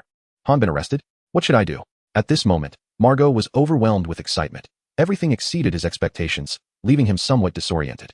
Hanley instructed, "Take a few steps forward, and you will see a massive ventilation duct above the stacked banknotes." "I see it." "Excellent. Now press the switch on the wall beside you, and the banknotes will fly away." Upon hearing this, Margot felt a rush of anticipation and decisively pressed the red switch on the wall. The ventilation duct began to operate, and a fierce wind surged forth, resembling a colossal vortex that consumed everything beneath it. "My God!" Margot exclaimed, watching as the vortex lifted the banknotes, drawing them towards the duct. It was unimaginable. He was witnessing a robbery that could only be described as miraculous. Countless spectators were astounded. Is this how one can rob? Heaven, tell me this is but a jest. The editor of the Global Daily prayed that this was merely Hanley's prank. If it were true, he was certain that all of London would tremble. While Margot stood there, grinning foolishly as he watched the banknotes being sucked in, at that very moment, the lobby manager was taken aback. He seemed to hear something stirring within the vault. Rubbing his head, he thought, "Is it just my imagination? It must be due to my late night yesterday. What are you hesitating for? Open it," the woman urged. She was there to assess the security situation at the London bank. Though she said this, with such an advanced security system, who could possibly steal anything? It was rumored that a notorious criminal impersonator had attempted to rob this bank, but after much effort, he could not open the door and nearly broke down when apprehended. The lobby manager boasted about their bank's impregnable defenses. The woman remained unfazed. "Nonsense. After investing so much money and sustaining you for so many years." "Right away, madam." The lobby manager took out a key, inserted it, steadied himself with both hands, and began to turn the vault's door. Slowly, a glimmer of light seeped from within the vault. With a heavy thud, the vault door swung wide open. Just as the woman was about to step inside, a sudden flash caught her eye. Something darted past. When her vision cleared, she was left utterly stunned, frozen in place. The others accompanying her were similarly petrified, standing motionless. The lobby manager, puzzled by the scene, walked in, eager to inquire. However, the next moment, he was left dumbfounded. Before him, where a substantial mountain of banknotes should have been stored, there was not a single note in sight. No. This is impossible. What is happening?" He fretted anxiously, like an ignorant child. "Damn it, they're all gone." The woman stepped forward, crouched down, and picked up the only card left at the scene. This is a pure white card, inscribed with a line of golden text. "The magician has arrived." Accompanying the card is a king of spades. The woman's face is a mask of fury as she clutches the two cards and turns to the manager of the hall. Her voice cold as ice. "You are fired. Now, go notify the police. The London bank has been robbed." Instantly, chaos erupts in the bank, as everyone is thrown into a frenzy. Inside the venue, Margot's image fades, leaving the audience in stunned silence. Hanley, perplexed, remarks, "I imagine everyone is quite curious about where the money has gone. Am I right?" "Yes. Please tell us. My curiosity is insatiable." He continues, "Shoo. Why not look up at the sky? Perhaps a surprise awaits." At this, countless audience members instinctively look upwards. A man feels something delicate land on his face. What could it be? As he picks it up, his eyes widen in disbelief. Is this not money? Real banknotes? It is a miracle. Surely, this is the work of divine intervention. A deluge of banknotes cascades down like a torrential rain, showering the entire venue and igniting the impatient hearts of the audience. Greed fills the air as people rise, disregarding their dignity, reaching out to seize the falling riches. Cheers and cries of joy fill the bustling hall, where every spectator praises this grand performance. The editor of the Global Daily, eager to capture the moment, realizes his phone has been confiscated. He looks at his assistant, excitement radiating from him. "Now you believe?" The assistant, utterly astonished, clutches a handful of banknotes, declaring, "From now on, he is my god." Amidst the frenzy of people scrambling for cash, Bush and his old partner were expressions of dread. "Brother, could he truly have teleported?" Bush retorts, "Do you really believe that? But there are no flaws." Listening to his friend's words, Bush turns his gaze to the stage, where the white figure overseeing everything elicits a sigh from him. What a perfect crime. As money rains down, Hanley opens his arms, reveling in the thrill of control, relishing the perfection of his act. "Ladies and gentlemen, the magic show has concluded. Until we meet again." The audience erupts in applause, their acclaim resounding. This is undoubtedly the most explosive magic performance in London's history. As the lights dim and then reignite, the figure on stage has vanished. "Call the police. Arrest him. He is committing a crime." The previously calm manager of the London bank, now furious, curses as he scrambles to grab the scattered money. "You don't understand.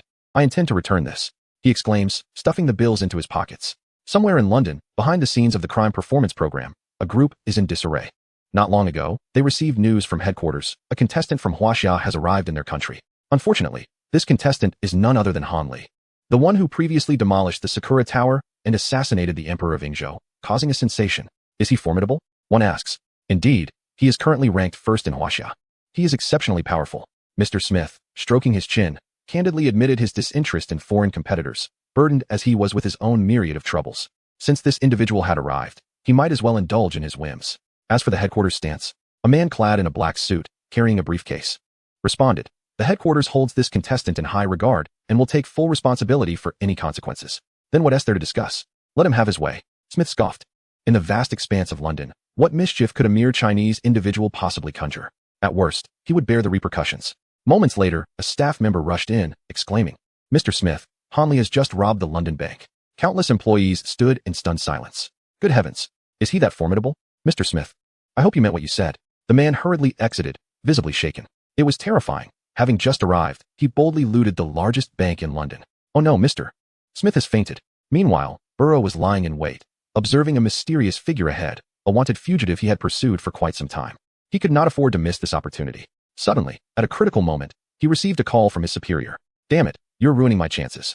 Get over here now. I'm about to capture a criminal. The London bank has been robbed, and the Queen is furious. I'm on my way. Burrow sped through the streets in his police car, witnessing headlines blaring everywhere. Breaking news. Mysterious magician robs London bank from afar. A new wave of crime? Who is he? The magician. A magician? On the streets, discussions swirled, each person more astonished than the last. When did magic become a means to rob banks? What a ridiculous situation. Upon reaching his colleagues, he found them armed and prepared for confrontation, with even the FBI involved. Had they been stirred into action as well? Burrow felt a chill run down his spine. What kind of figure was this magician? Just what we needed. The suspect is inside. Hasn't he escaped? Charge in. With little effort, the team stormed the residence, swiftly gaining control. At that moment, Han Li sat calmly on the sofa, sipping a soda, and upon noticing the Royal London Police's entrance, wore an expression of utter composure. Don't move. FBI. The Royal London Police are conducting an investigation. We suspect you of robbing the bank, and we formally arrest you. Burrow approached, casting a deep gaze at Han Li. He then took out handcuffs, securing them around Han Li's wrists, and declared solemnly, You are under arrest, sir. Chapter 167. A fearsome character emerges from London. Han Li raised his hands, smiling. Please proceed. Before long, the Royal London Police escorted Han Li and the others to a nearby police station. Viewers in the live stream were astounded. Mr. Han has been arrested? This is disastrous. Will he be eliminated? This is the first time the audience witnessed Mr. Han being apprehended by the police. Once he enters the station, it's all over. Inside the police station, Burrow complained. Hey, why is this case assigned to me? Can't those idle officers take the reins? I was just about to capture that fugitive. The superior turned to him earnestly and remarked, Your reputation precedes you. The Queen herself has appointed you. Do you understand? With a scowl, Poirot, clutching the documents, expressed his disdain for the mess he was about to inherit. As he opened the door, a well-dressed man with gold-rimmed glasses had been waiting patiently. He initiated the conversation, saying, Good day, Officer Poirot. Who is he? This is Mr. Bond, the renowned Interpol agent. You should get acquainted. He will assist you in unraveling the case. With that, the superior departed, leaving Poirot to familiarize himself with the international investigator. Hello, Mr. Poirot. I'm far from well, Poirot retorted, waving dismissively. Do as you please. Just don't hinder my work. Where is that unfortunate soul who robbed the bank? Bond hesitated. He is of little use. What do you mean? Minutes later, the suspect exclaimed, I'm not ill. It's teleportation. In an instant, I was in the bank vault. This is true magic. Why don't you believe me? Margot's anguished cries echoed. He spoke with such fervor, yet the officers remained skeptical. So, you believe this is magic? Indeed. Poirot set down the documents. Realizing he had been hypnotized, not only him, but nearly everyone present had succumbed to the same fate, Bond interjected. Is it truly that outrageous? We're talking about nearly 100 witnesses. Could it really be that miraculous? Let us confront the suspect directly, Poirot declared, leading Bond as they followed the officers to the room where the suspect was detained. Peering through the window, they observed a delicate young man seated, deftly handling a deck of cards. Is he of Chinese descent? Yes. What is his name? Unknown. Poirot raised an eyebrow. What do you mean, unknown? The officer sighed in exasperation. There is no record of this individual. He does not exist in any database from China. Strange. I wish to interrogate him. Would you mind? Poirot was eager to witness this magician's talents. The officer whispered, Be cautious, officer. He is quite enigmatic. Enigmatic? How amusing. Greetings, officer. Han Li smiled warmly at the entering Poirot, exuding an approachable demeanor. Poirot took a seat, his expression fierce. Do not play your petty tricks. I know you are the murderer. That unfortunate Margot was merely a scapegoat. Hanley remained unfazed, responding, you have no evidence directly linking me to the bank heist. I merely covered that man with a cloth, and then he vanished. Indeed, the officer lacked direct evidence to substantiate the charges against him. Poirot understood this well, but added, yet you shall still be deemed an accomplice. You know you cannot hold me, officer. Oh, really? I have encountered many like you. I will relentlessly pursue you. Poirot seized Hanley by the collar, issuing a fierce warning. Hanley tilted his head. Remember, do not get too close to the magician. The next moment, Poirot was astonished to find that the very shackles binding Hanley had inexplicably ensnared him instead. What on earth? Officer, may I take my leave now? Hanley inquired, retracting his hands and addressing Bond beside him. You may depart, Poirot sighed heavily. The inspector could not detain Hanley and could only watch helplessly as he was released. What a spectacle! Hanley swaggered out of the London police station, playfully raising a friendly middle finger to those behind him. The viewers in the live stream were baffled. What? He actually got away. Hanley replied, what can you do? To be frank, without evidence. They had no choice but to let him go. It seemed that Mr. Hahn was well aware of this fact. I have a premonition that Mr. Hahn's visit to the police station must involve some ulterior motive. Let us wait and see. Meanwhile, Hanley transformed into a magician, orchestrating a sensational robbery in London that captivated the entire city. Due to the constraints of the crime role-play program across different countries, communication between nations remained limited. Consequently, the people of London were abuzz with curiosity about the true identity of this magician. He must be one of our own. Nonsense, he belongs to our great Ingzhou. He is definitely from country M. At that moment, Hanley met with a stranger, a middle-aged man, along with Ling Han at a restaurant. I am the director of the London Crime Roleplay Program. Hanley, we have heard about your exploits, and your actions have put us in a difficult position, Smith said, wiping the sweat from his brow. He had been so frightened these past few days that he could barely sleep.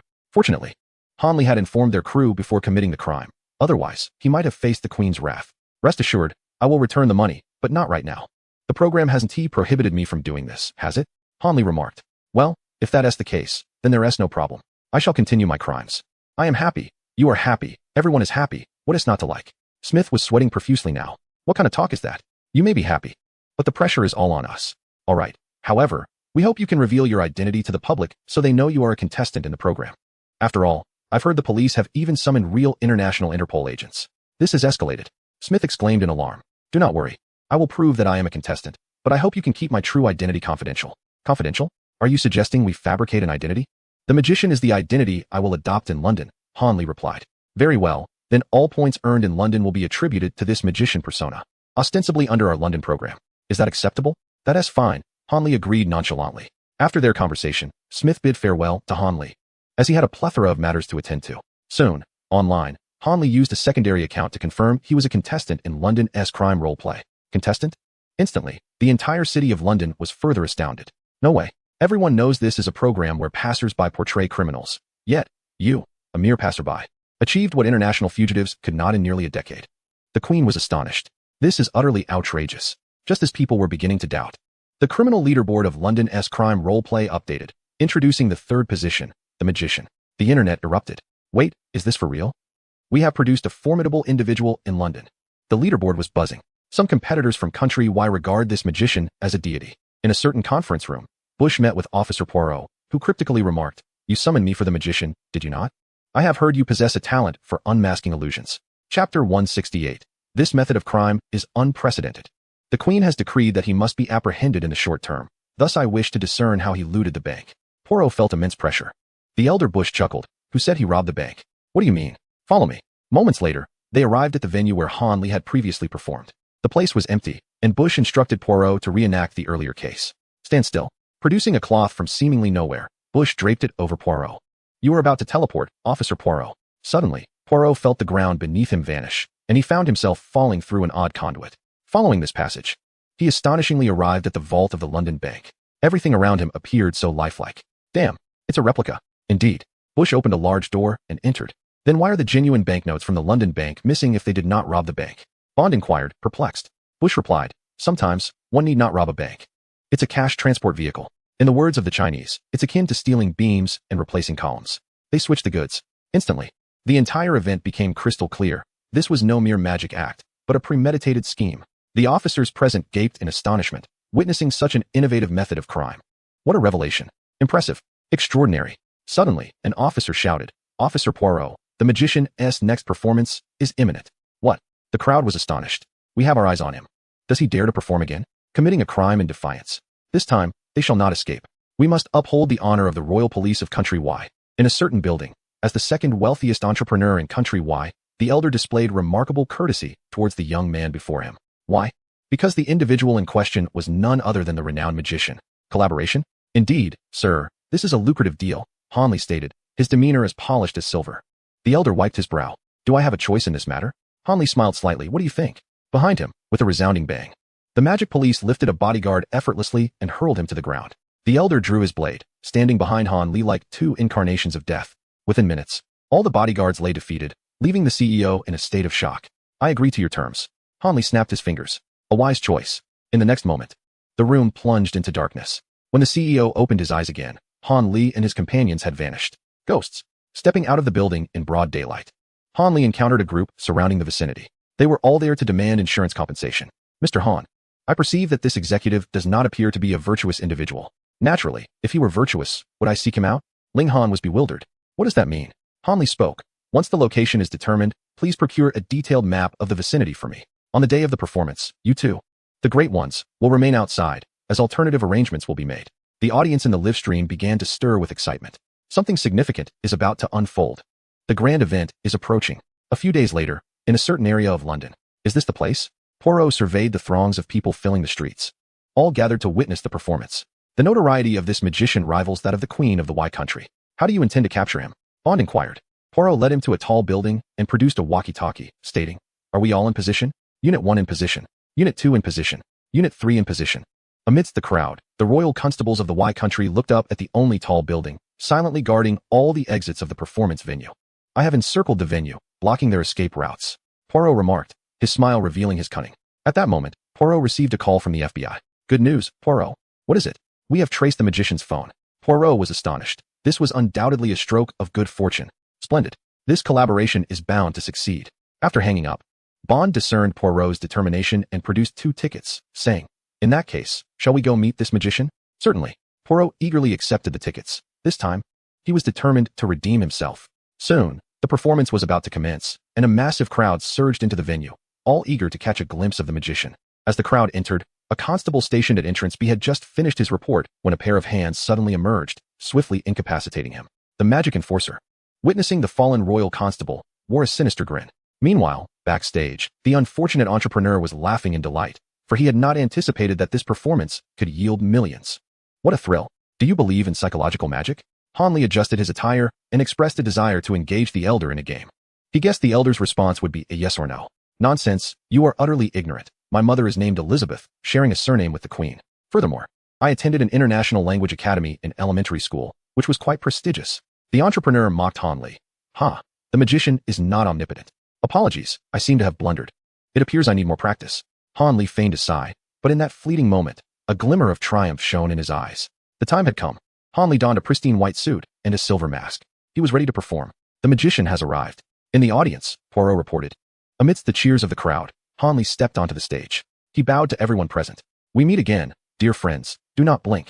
For a splendid performance is about to commence, much like a traditional magic show. Han Li performed one mesmerizing illusion after another, each a mere trifle for one endowed with the skill of a magician. Now, I shall collectively hypnotize you all. A selected group of audience members on stage gasped in disbelief. Yet, with each snap of his fingers, they fell into a trance-like state. When I say don't move, stand still, you will rush forward like madmen, toppling anyone you encounter, Han Li proclaimed. With a final snap, the audience echoed his command, clearly under his spell. As the show approached its grand finale, Han Li's attention shifted to the affluent patrons seated on the second tier. He gestured toward these wealthy individuals, including collaborating entrepreneurs. For this performance, we have invited many renowned tycoons. Now, let them come forth and join us for the final act. Amused, the billionaires ascended the stage, positioning themselves beside Han Li. One entrepreneur jested, How intriguing. What will you showcase next? You will find out shortly, Han Li replied. At that moment, Ling Han approached, holding several covered placards, shrouded in an air of mystery. Just as curiosity peaked among the onlookers, Han Li unveiled the signs. Checks. What on earth? $200 million. Each placard displayed astronomical figures, eliciting awe and excitement from the audience. However, the billionaires were rendered speechless, their faces drained of color. Does this number seem familiar? Han Li teased, while the tycoons gasped in horror. Wasn't this the exact amount of their bank deposits? Even the decimal points were precise. What are you implying? Han Li announced. Next, I shall divide all of your wealth. The billionaires on stage gasped in shock, their expressions a mixture of disbelief and dread. Surely, you jest, magician. An elderly entrepreneur thought Han Li was merely playing a prank, nearly falling for it.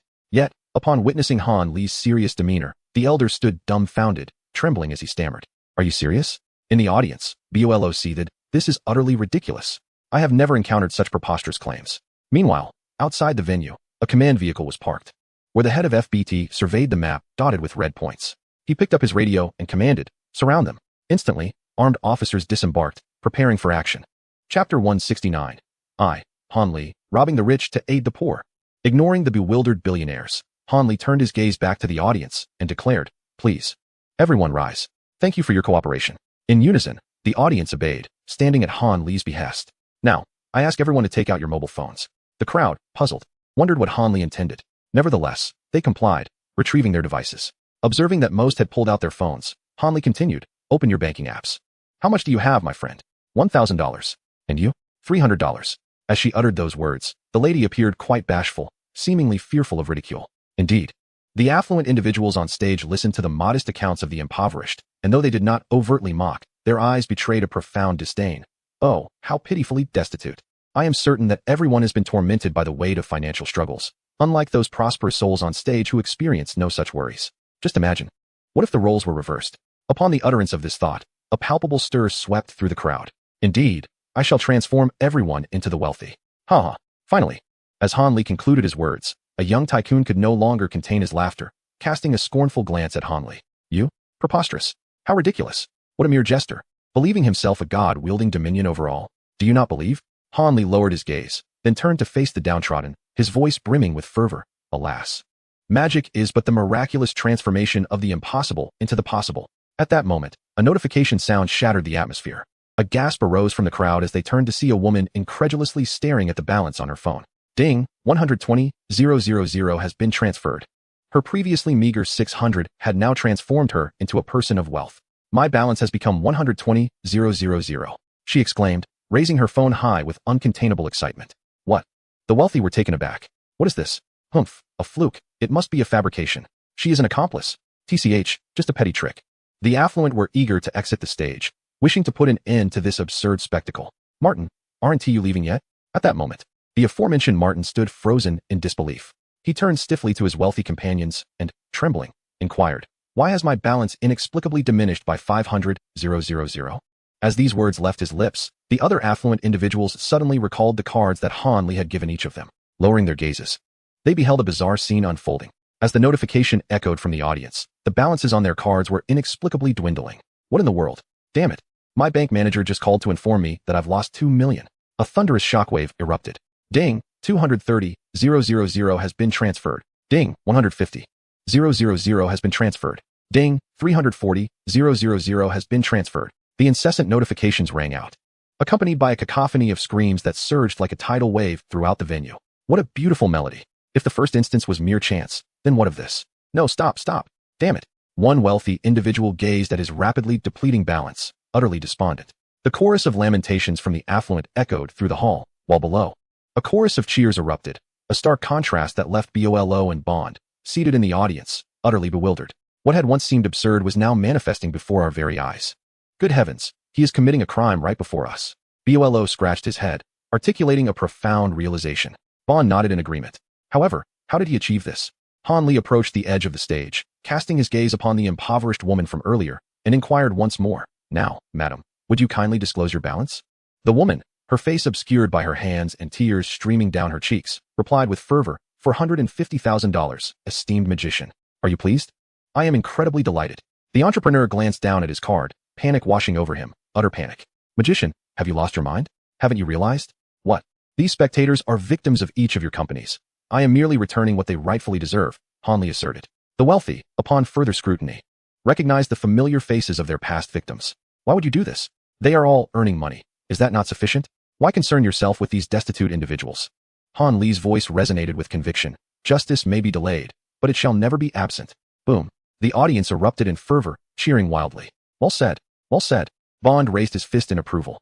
Bolo, taken aback, coughed. Ahem, I was merely overcome with excitement. The viewers in the live stream fell into an eerie silence, only to explode with enthusiasm shortly after. Han Li declared, robbing the rich to aid the poor, my young friend. The financier exclaimed, you are acting against me? This is underhanded, isn't it? The affluent protested, before our very eyes, you pilfer our wealth to distribute to the impoverished. How outrageous. The entrepreneur, seething with rage, pointed an accusatory finger at Han Li's head, exclaiming, you cannot steal my money. Why not? You have already divulged your mother's name to me. The entrepreneur suddenly realized that Han Li had breached his accounts. You were deceiving me all along. Indeed, Han Li chuckled, sending shivers down the spine of the elderly man. In that moment, all the once mighty tycoons found themselves at the mercy of an ordinary passerby. A chilling realization dawned upon them. Was he truly a deity? Curse it, my money. It's all gone. You little rascal, I will ensure you rot in prison for life. As he spoke, the enraged entrepreneur and the wealthy rushed towards Han Li to seize him. However, in the next instant, before they could take more than a few steps, they found themselves entangled, their feet shackled. The affluent were left in utter disarray, while the impoverished audience applauded in approval, condemning the wealthy for their plight. Curse it. What a disgrace. Remember, do not approach the magician too closely. Han Li removed his hat and placed it upon the elderly man's head, retreating into the background. He was making his escape. Buello sprang to his feet, eyes wide with disbelief. The performance isn't over yet. He hurriedly left his seat, racing towards Han Li, shouting, do not leave, halt. Suddenly, several previously hypnotized spectators seemed to lose all rationality, instinctively rushing to tackle Buello, blocking his path. Let go. Don't run, stop. Buello watched helplessly as Han Li ascended slowly with the rope. How infuriating. Soon, the FBI agents entering the venue separated the individuals present, and the lead officer produced a tracker for Han Li, handing it to Buello, stating, he hasn't gotten far. The disheveled Buello gazed at the moving red dot on the screen and sneered, don't think you can escape. Pursue him. Chapter 170. A dog that toyed with all the officers. Buello, observing the location on his phone, rushed out of the performance hall with several officers, cursing, this magician cannot escape. With the tracker in hand, he felt invincible. Not even Jesus could save him now. Report, there are too many people outside. Evacuate. I demand an evacuation. Bond replied, leave this to me. He took charge with a few officers to manage the chaos inside the hall. The wealthy patrons vociferously condemned the magician, insisting that he must be apprehended at all costs. My money. At that moment, a report came in. A suspect had escaped through exit B. An officer stationed at the door found himself unable to move, overwhelmed by the crowd. He caught sight of a suspicious figure. Surely it was the magician. Quick, pursue him. I'll handle this here. The officer pushed through the throng, glancing back at his unfamiliar colleague and, without further thought, expressed his gratitude before pursuing the magician. Once he departed, the officer lifted his head. It was the magic officer, holding keys and approaching a nearby police car. Meanwhile, the officers turned down various streets. Buello ran, while keeping an eye on the red dot's trajectory. It was evident that Han Li could not escape. Everything was under their control. Suddenly, the red dot halted. The tracker had ceased its movement, and Buello realized they had arrived at a nearby tavern. The red dot was inside the tavern. Attention, everyone. The magician is inside. Buello led the charge, bursting into the tavern, gun raised, shouting, don't move, magician. You have nowhere to retreat. However, upon closer inspection, he was momentarily struck dumb. Before him sat only a golden dog, panting with its tongue out, grinning foolishly. What on earth? He picked up his phone and checked the red dot's location, discovering it was indeed that of the dog. The royal officers and the FBI who followed closely behind were equally perplexed. What is going on? Isn't that the magician? Why is it a dog? One officer exclaimed, wide-eyed. Of course not, you fool. Buello chastised him, tugging at the collar around the dog's neck, which was blinking with a red light. Wasn't he that the tracker? Buello sighed. We've been played. In the end, we mobilized the entire royal police force to capture a dog. If this gets out, we'll be the laughingstock. He turned to the FBI agents responsible for tracking Han Li. I need an explanation. The FBI agents responded with bewildered expressions. We too are victims. I refuse to bear this blame. Meanwhile, in a police car, Han Li is munching on potato chips, accompanied by Ling Han and others. The driver is none other than the magic cop, who had previously impersonated a police chief. Remarkably, he does exude that particular aura. It seems they are currently in pursuit of a dog, which sends Ling Han into fits of laughter. The audience in the live broadcast bursts into laughter as well. What a spectacle. A dog outwitting a royal police chief. Han Li boasts, isn't this impressive? Here I am, soaring in the stratosphere. Goodness. The Canine Brigade has done us proud. Let us keep this incident away from the media. In the palace of Country Y, Queen Elizabeth puts down her newspaper, her expression darkening. To her dismay, the royal police chief, whom she held in high esteem, has been outsmarted by a mere dog. Inform the chief that if he cannot apprehend this magician, he is not to come before me. Yes, your majesty, replies the butler, who then relays the message to the police chief of Country Y. At once, the pressure on the law enforcement of Country Y intensifies. Simultaneously, the notorious criminal rankings see the magician, previously in third place, ascend to the second position. Consequently, The London production team has invited industry experts to comment on Han Li's methods during the live broadcast. How formidable can a mere performer of magic truly be? I have encountered numerous murderers, remarks a few criminology professors, oozing skepticism. However, as they view the replay of Han Li's exploits, their expressions shift to one of astonishment. This method of operation is unprecedented. One psychology professor trembles with intrigue, stating, hypnosis typically involves selecting individuals for prolonged psychological suggestion to achieve an effect. Yet, this magician has reached a level of simplicity and authenticity. Observe how, upon snapping his fingers, the audience is already entranced. Is that so? The host exclaims, taken aback. Another criminology professor shakes his head. While hypnosis is indeed alarming, what is truly frightening is his mastery over crime. Such control cannot be honed without countless criminal experiences. Did you know that even the infamous Jack the Ripper was apprehended after committing a mere dozen crimes? How is it that we have never heard of someone like him? How has he survived until now? The host gazes at the previously dismissive professors, who now appear horrified, as if they have seen a ghost. Can I meet him? One professor asks eagerly. What? I will offer $100,000 for the chance to engage with this individual about his criminality. May I use him as a case study? In the background, Mr. Smith is taken aback. He watches as the professors, resembling fervent admirers, eagerly vie for an audience with Han Li, even suggesting he be featured in criminology textbooks. Goodness, this script is all wrong. Director, we have a crisis. Which wealthy individual has been robbed now? Smith instinctively believes Han Li has targeted yet another affluent victim. Curse it.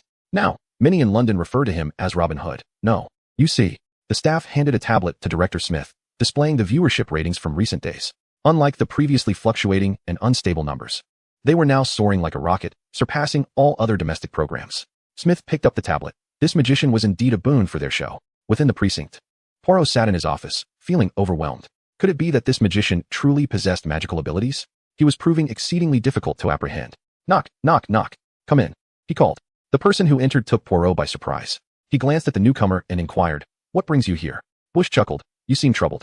I suspect it's about that magician, isn't it? Poirot replied, I don't have time for your riddles. Don't you think this magician is always a step ahead of you? Bush's unexpected remark left Poirot momentarily speechless. He suddenly raised his head, exclaiming, we are being monitored. He contemplated various possibilities, his gaze landing on the phone on the desk. The phone? With a sense of suspicion, he picked up his own device and removed the back cover. His pupils dilated in shock. Chapter 171, The Swap of Phones. An unbelievable feat. Hidden behind the phone was a peculiar chip. He was spying on us. Poirot quickly realized this was intended for eavesdropping. No wonder this magician had been consistently outmaneuvering them. Someone, retrieve the footage from that day, he commanded. The only time they had interacted with Han Li was then. I'll step outside and wait for you, Bush added before exiting. As the others reviewed the footage of Han Li's capture, Poirot, through repeated playback, observed that after roasting a pig for him, Han Li had discreetly extracted his phone with almost imperceptible speed and replaced it with a new one. Is that even possible? Had he not witnessed it himself, he would never have believed it. Countless officers had apprehended numerous thieves, yet none had witnessed such astonishing dexterity. It was truly extraordinary. Officer Poirot, don't be angry. I'll dispose of this phone. One officer suggested. Dispose of it? Why would we do that? Poirot interjected. The other party is still unaware that we have deciphered his surveillance. This is our chance. He meant for them to trace back through the fake phone to locate Han Li's hideout. Bond added. The officers understood. This was indeed an opportunity. Soon, the technical officer traced Han Li's location through the counterfeit phone. Report. Target located at 777 Baker Street. This time, there was no mistake. I just sent someone to inquire. This room was recently occupied by a group of mysterious individuals, likely the magician. Poirot grabbed his service weapon. What are we waiting for? Charge, brothers. In an instant, a multitude of police cars surged from the precinct, racing towards 777 Baker Street. At 777 Baker Street, Ling Han emerged from the kitchen holding a steaming bowl of noodles. Here you go. It's still warm. He had just placed it on the table. The magic officer deftly picked a piece of fatty intestines with chopsticks, expressing his distaste for the dish. Was that intentional? He inquired. No, it was deliberate, Ling Han replied sincerely. I'll kill you. Over the past few days, familiarity had bred among them. Ling Han often pricked at the magic officer's sensitivities, justifying it as a matter of personal taste. Aren't you eating? In the corner, Han Li, who was busy devising the next plan, shook his head. I'm not hungry. Man is iron, and rice is steel. If you skip a meal, you'll feel famished. Eat a bit to keep your strength, the elder chimed in. Thank you. Han Li set aside the blueprint in his hands and accepted the noodles from the elder. The task you entrusted me with last time has been completed. Oh, really? The elder's eyes brightened as Han Li nodded and pulled out a notebook. He opened a hacker website and displayed a photograph of a foreigner, along with all the relevant information beneath it. Indeed, it's him. Can you trace his whereabouts? The elder appeared anxious, a stark contrast to his usual demeanor. Han Li, intrigued, couldn't help but ask, Elder Cui, Why do you seek him? I have a deep-seated vendetta against him. Cui Hao's eyes glinted with malice, adding, a very profound one. Observing the elder's murderous intent, Han Li instinctively swallowed hard. Acutely aware of the tension, noticing his own overreaction, Cui Hao gradually calmed down. This is my matter. You need not concern yourself with it. Just tell me where he is. All right. He is currently in the United States, in Florida. Han Li pinpointed a location. Above. It was precisely the mercenary's position. The elder committed this information to memory. After this is done, I may need to be away for some time, he remarked before returning to his meal. Han Li quietly noted the mercenary's details and continued working on his blueprint. The blueprint outlined his next target, which was also Q's target. Sometimes,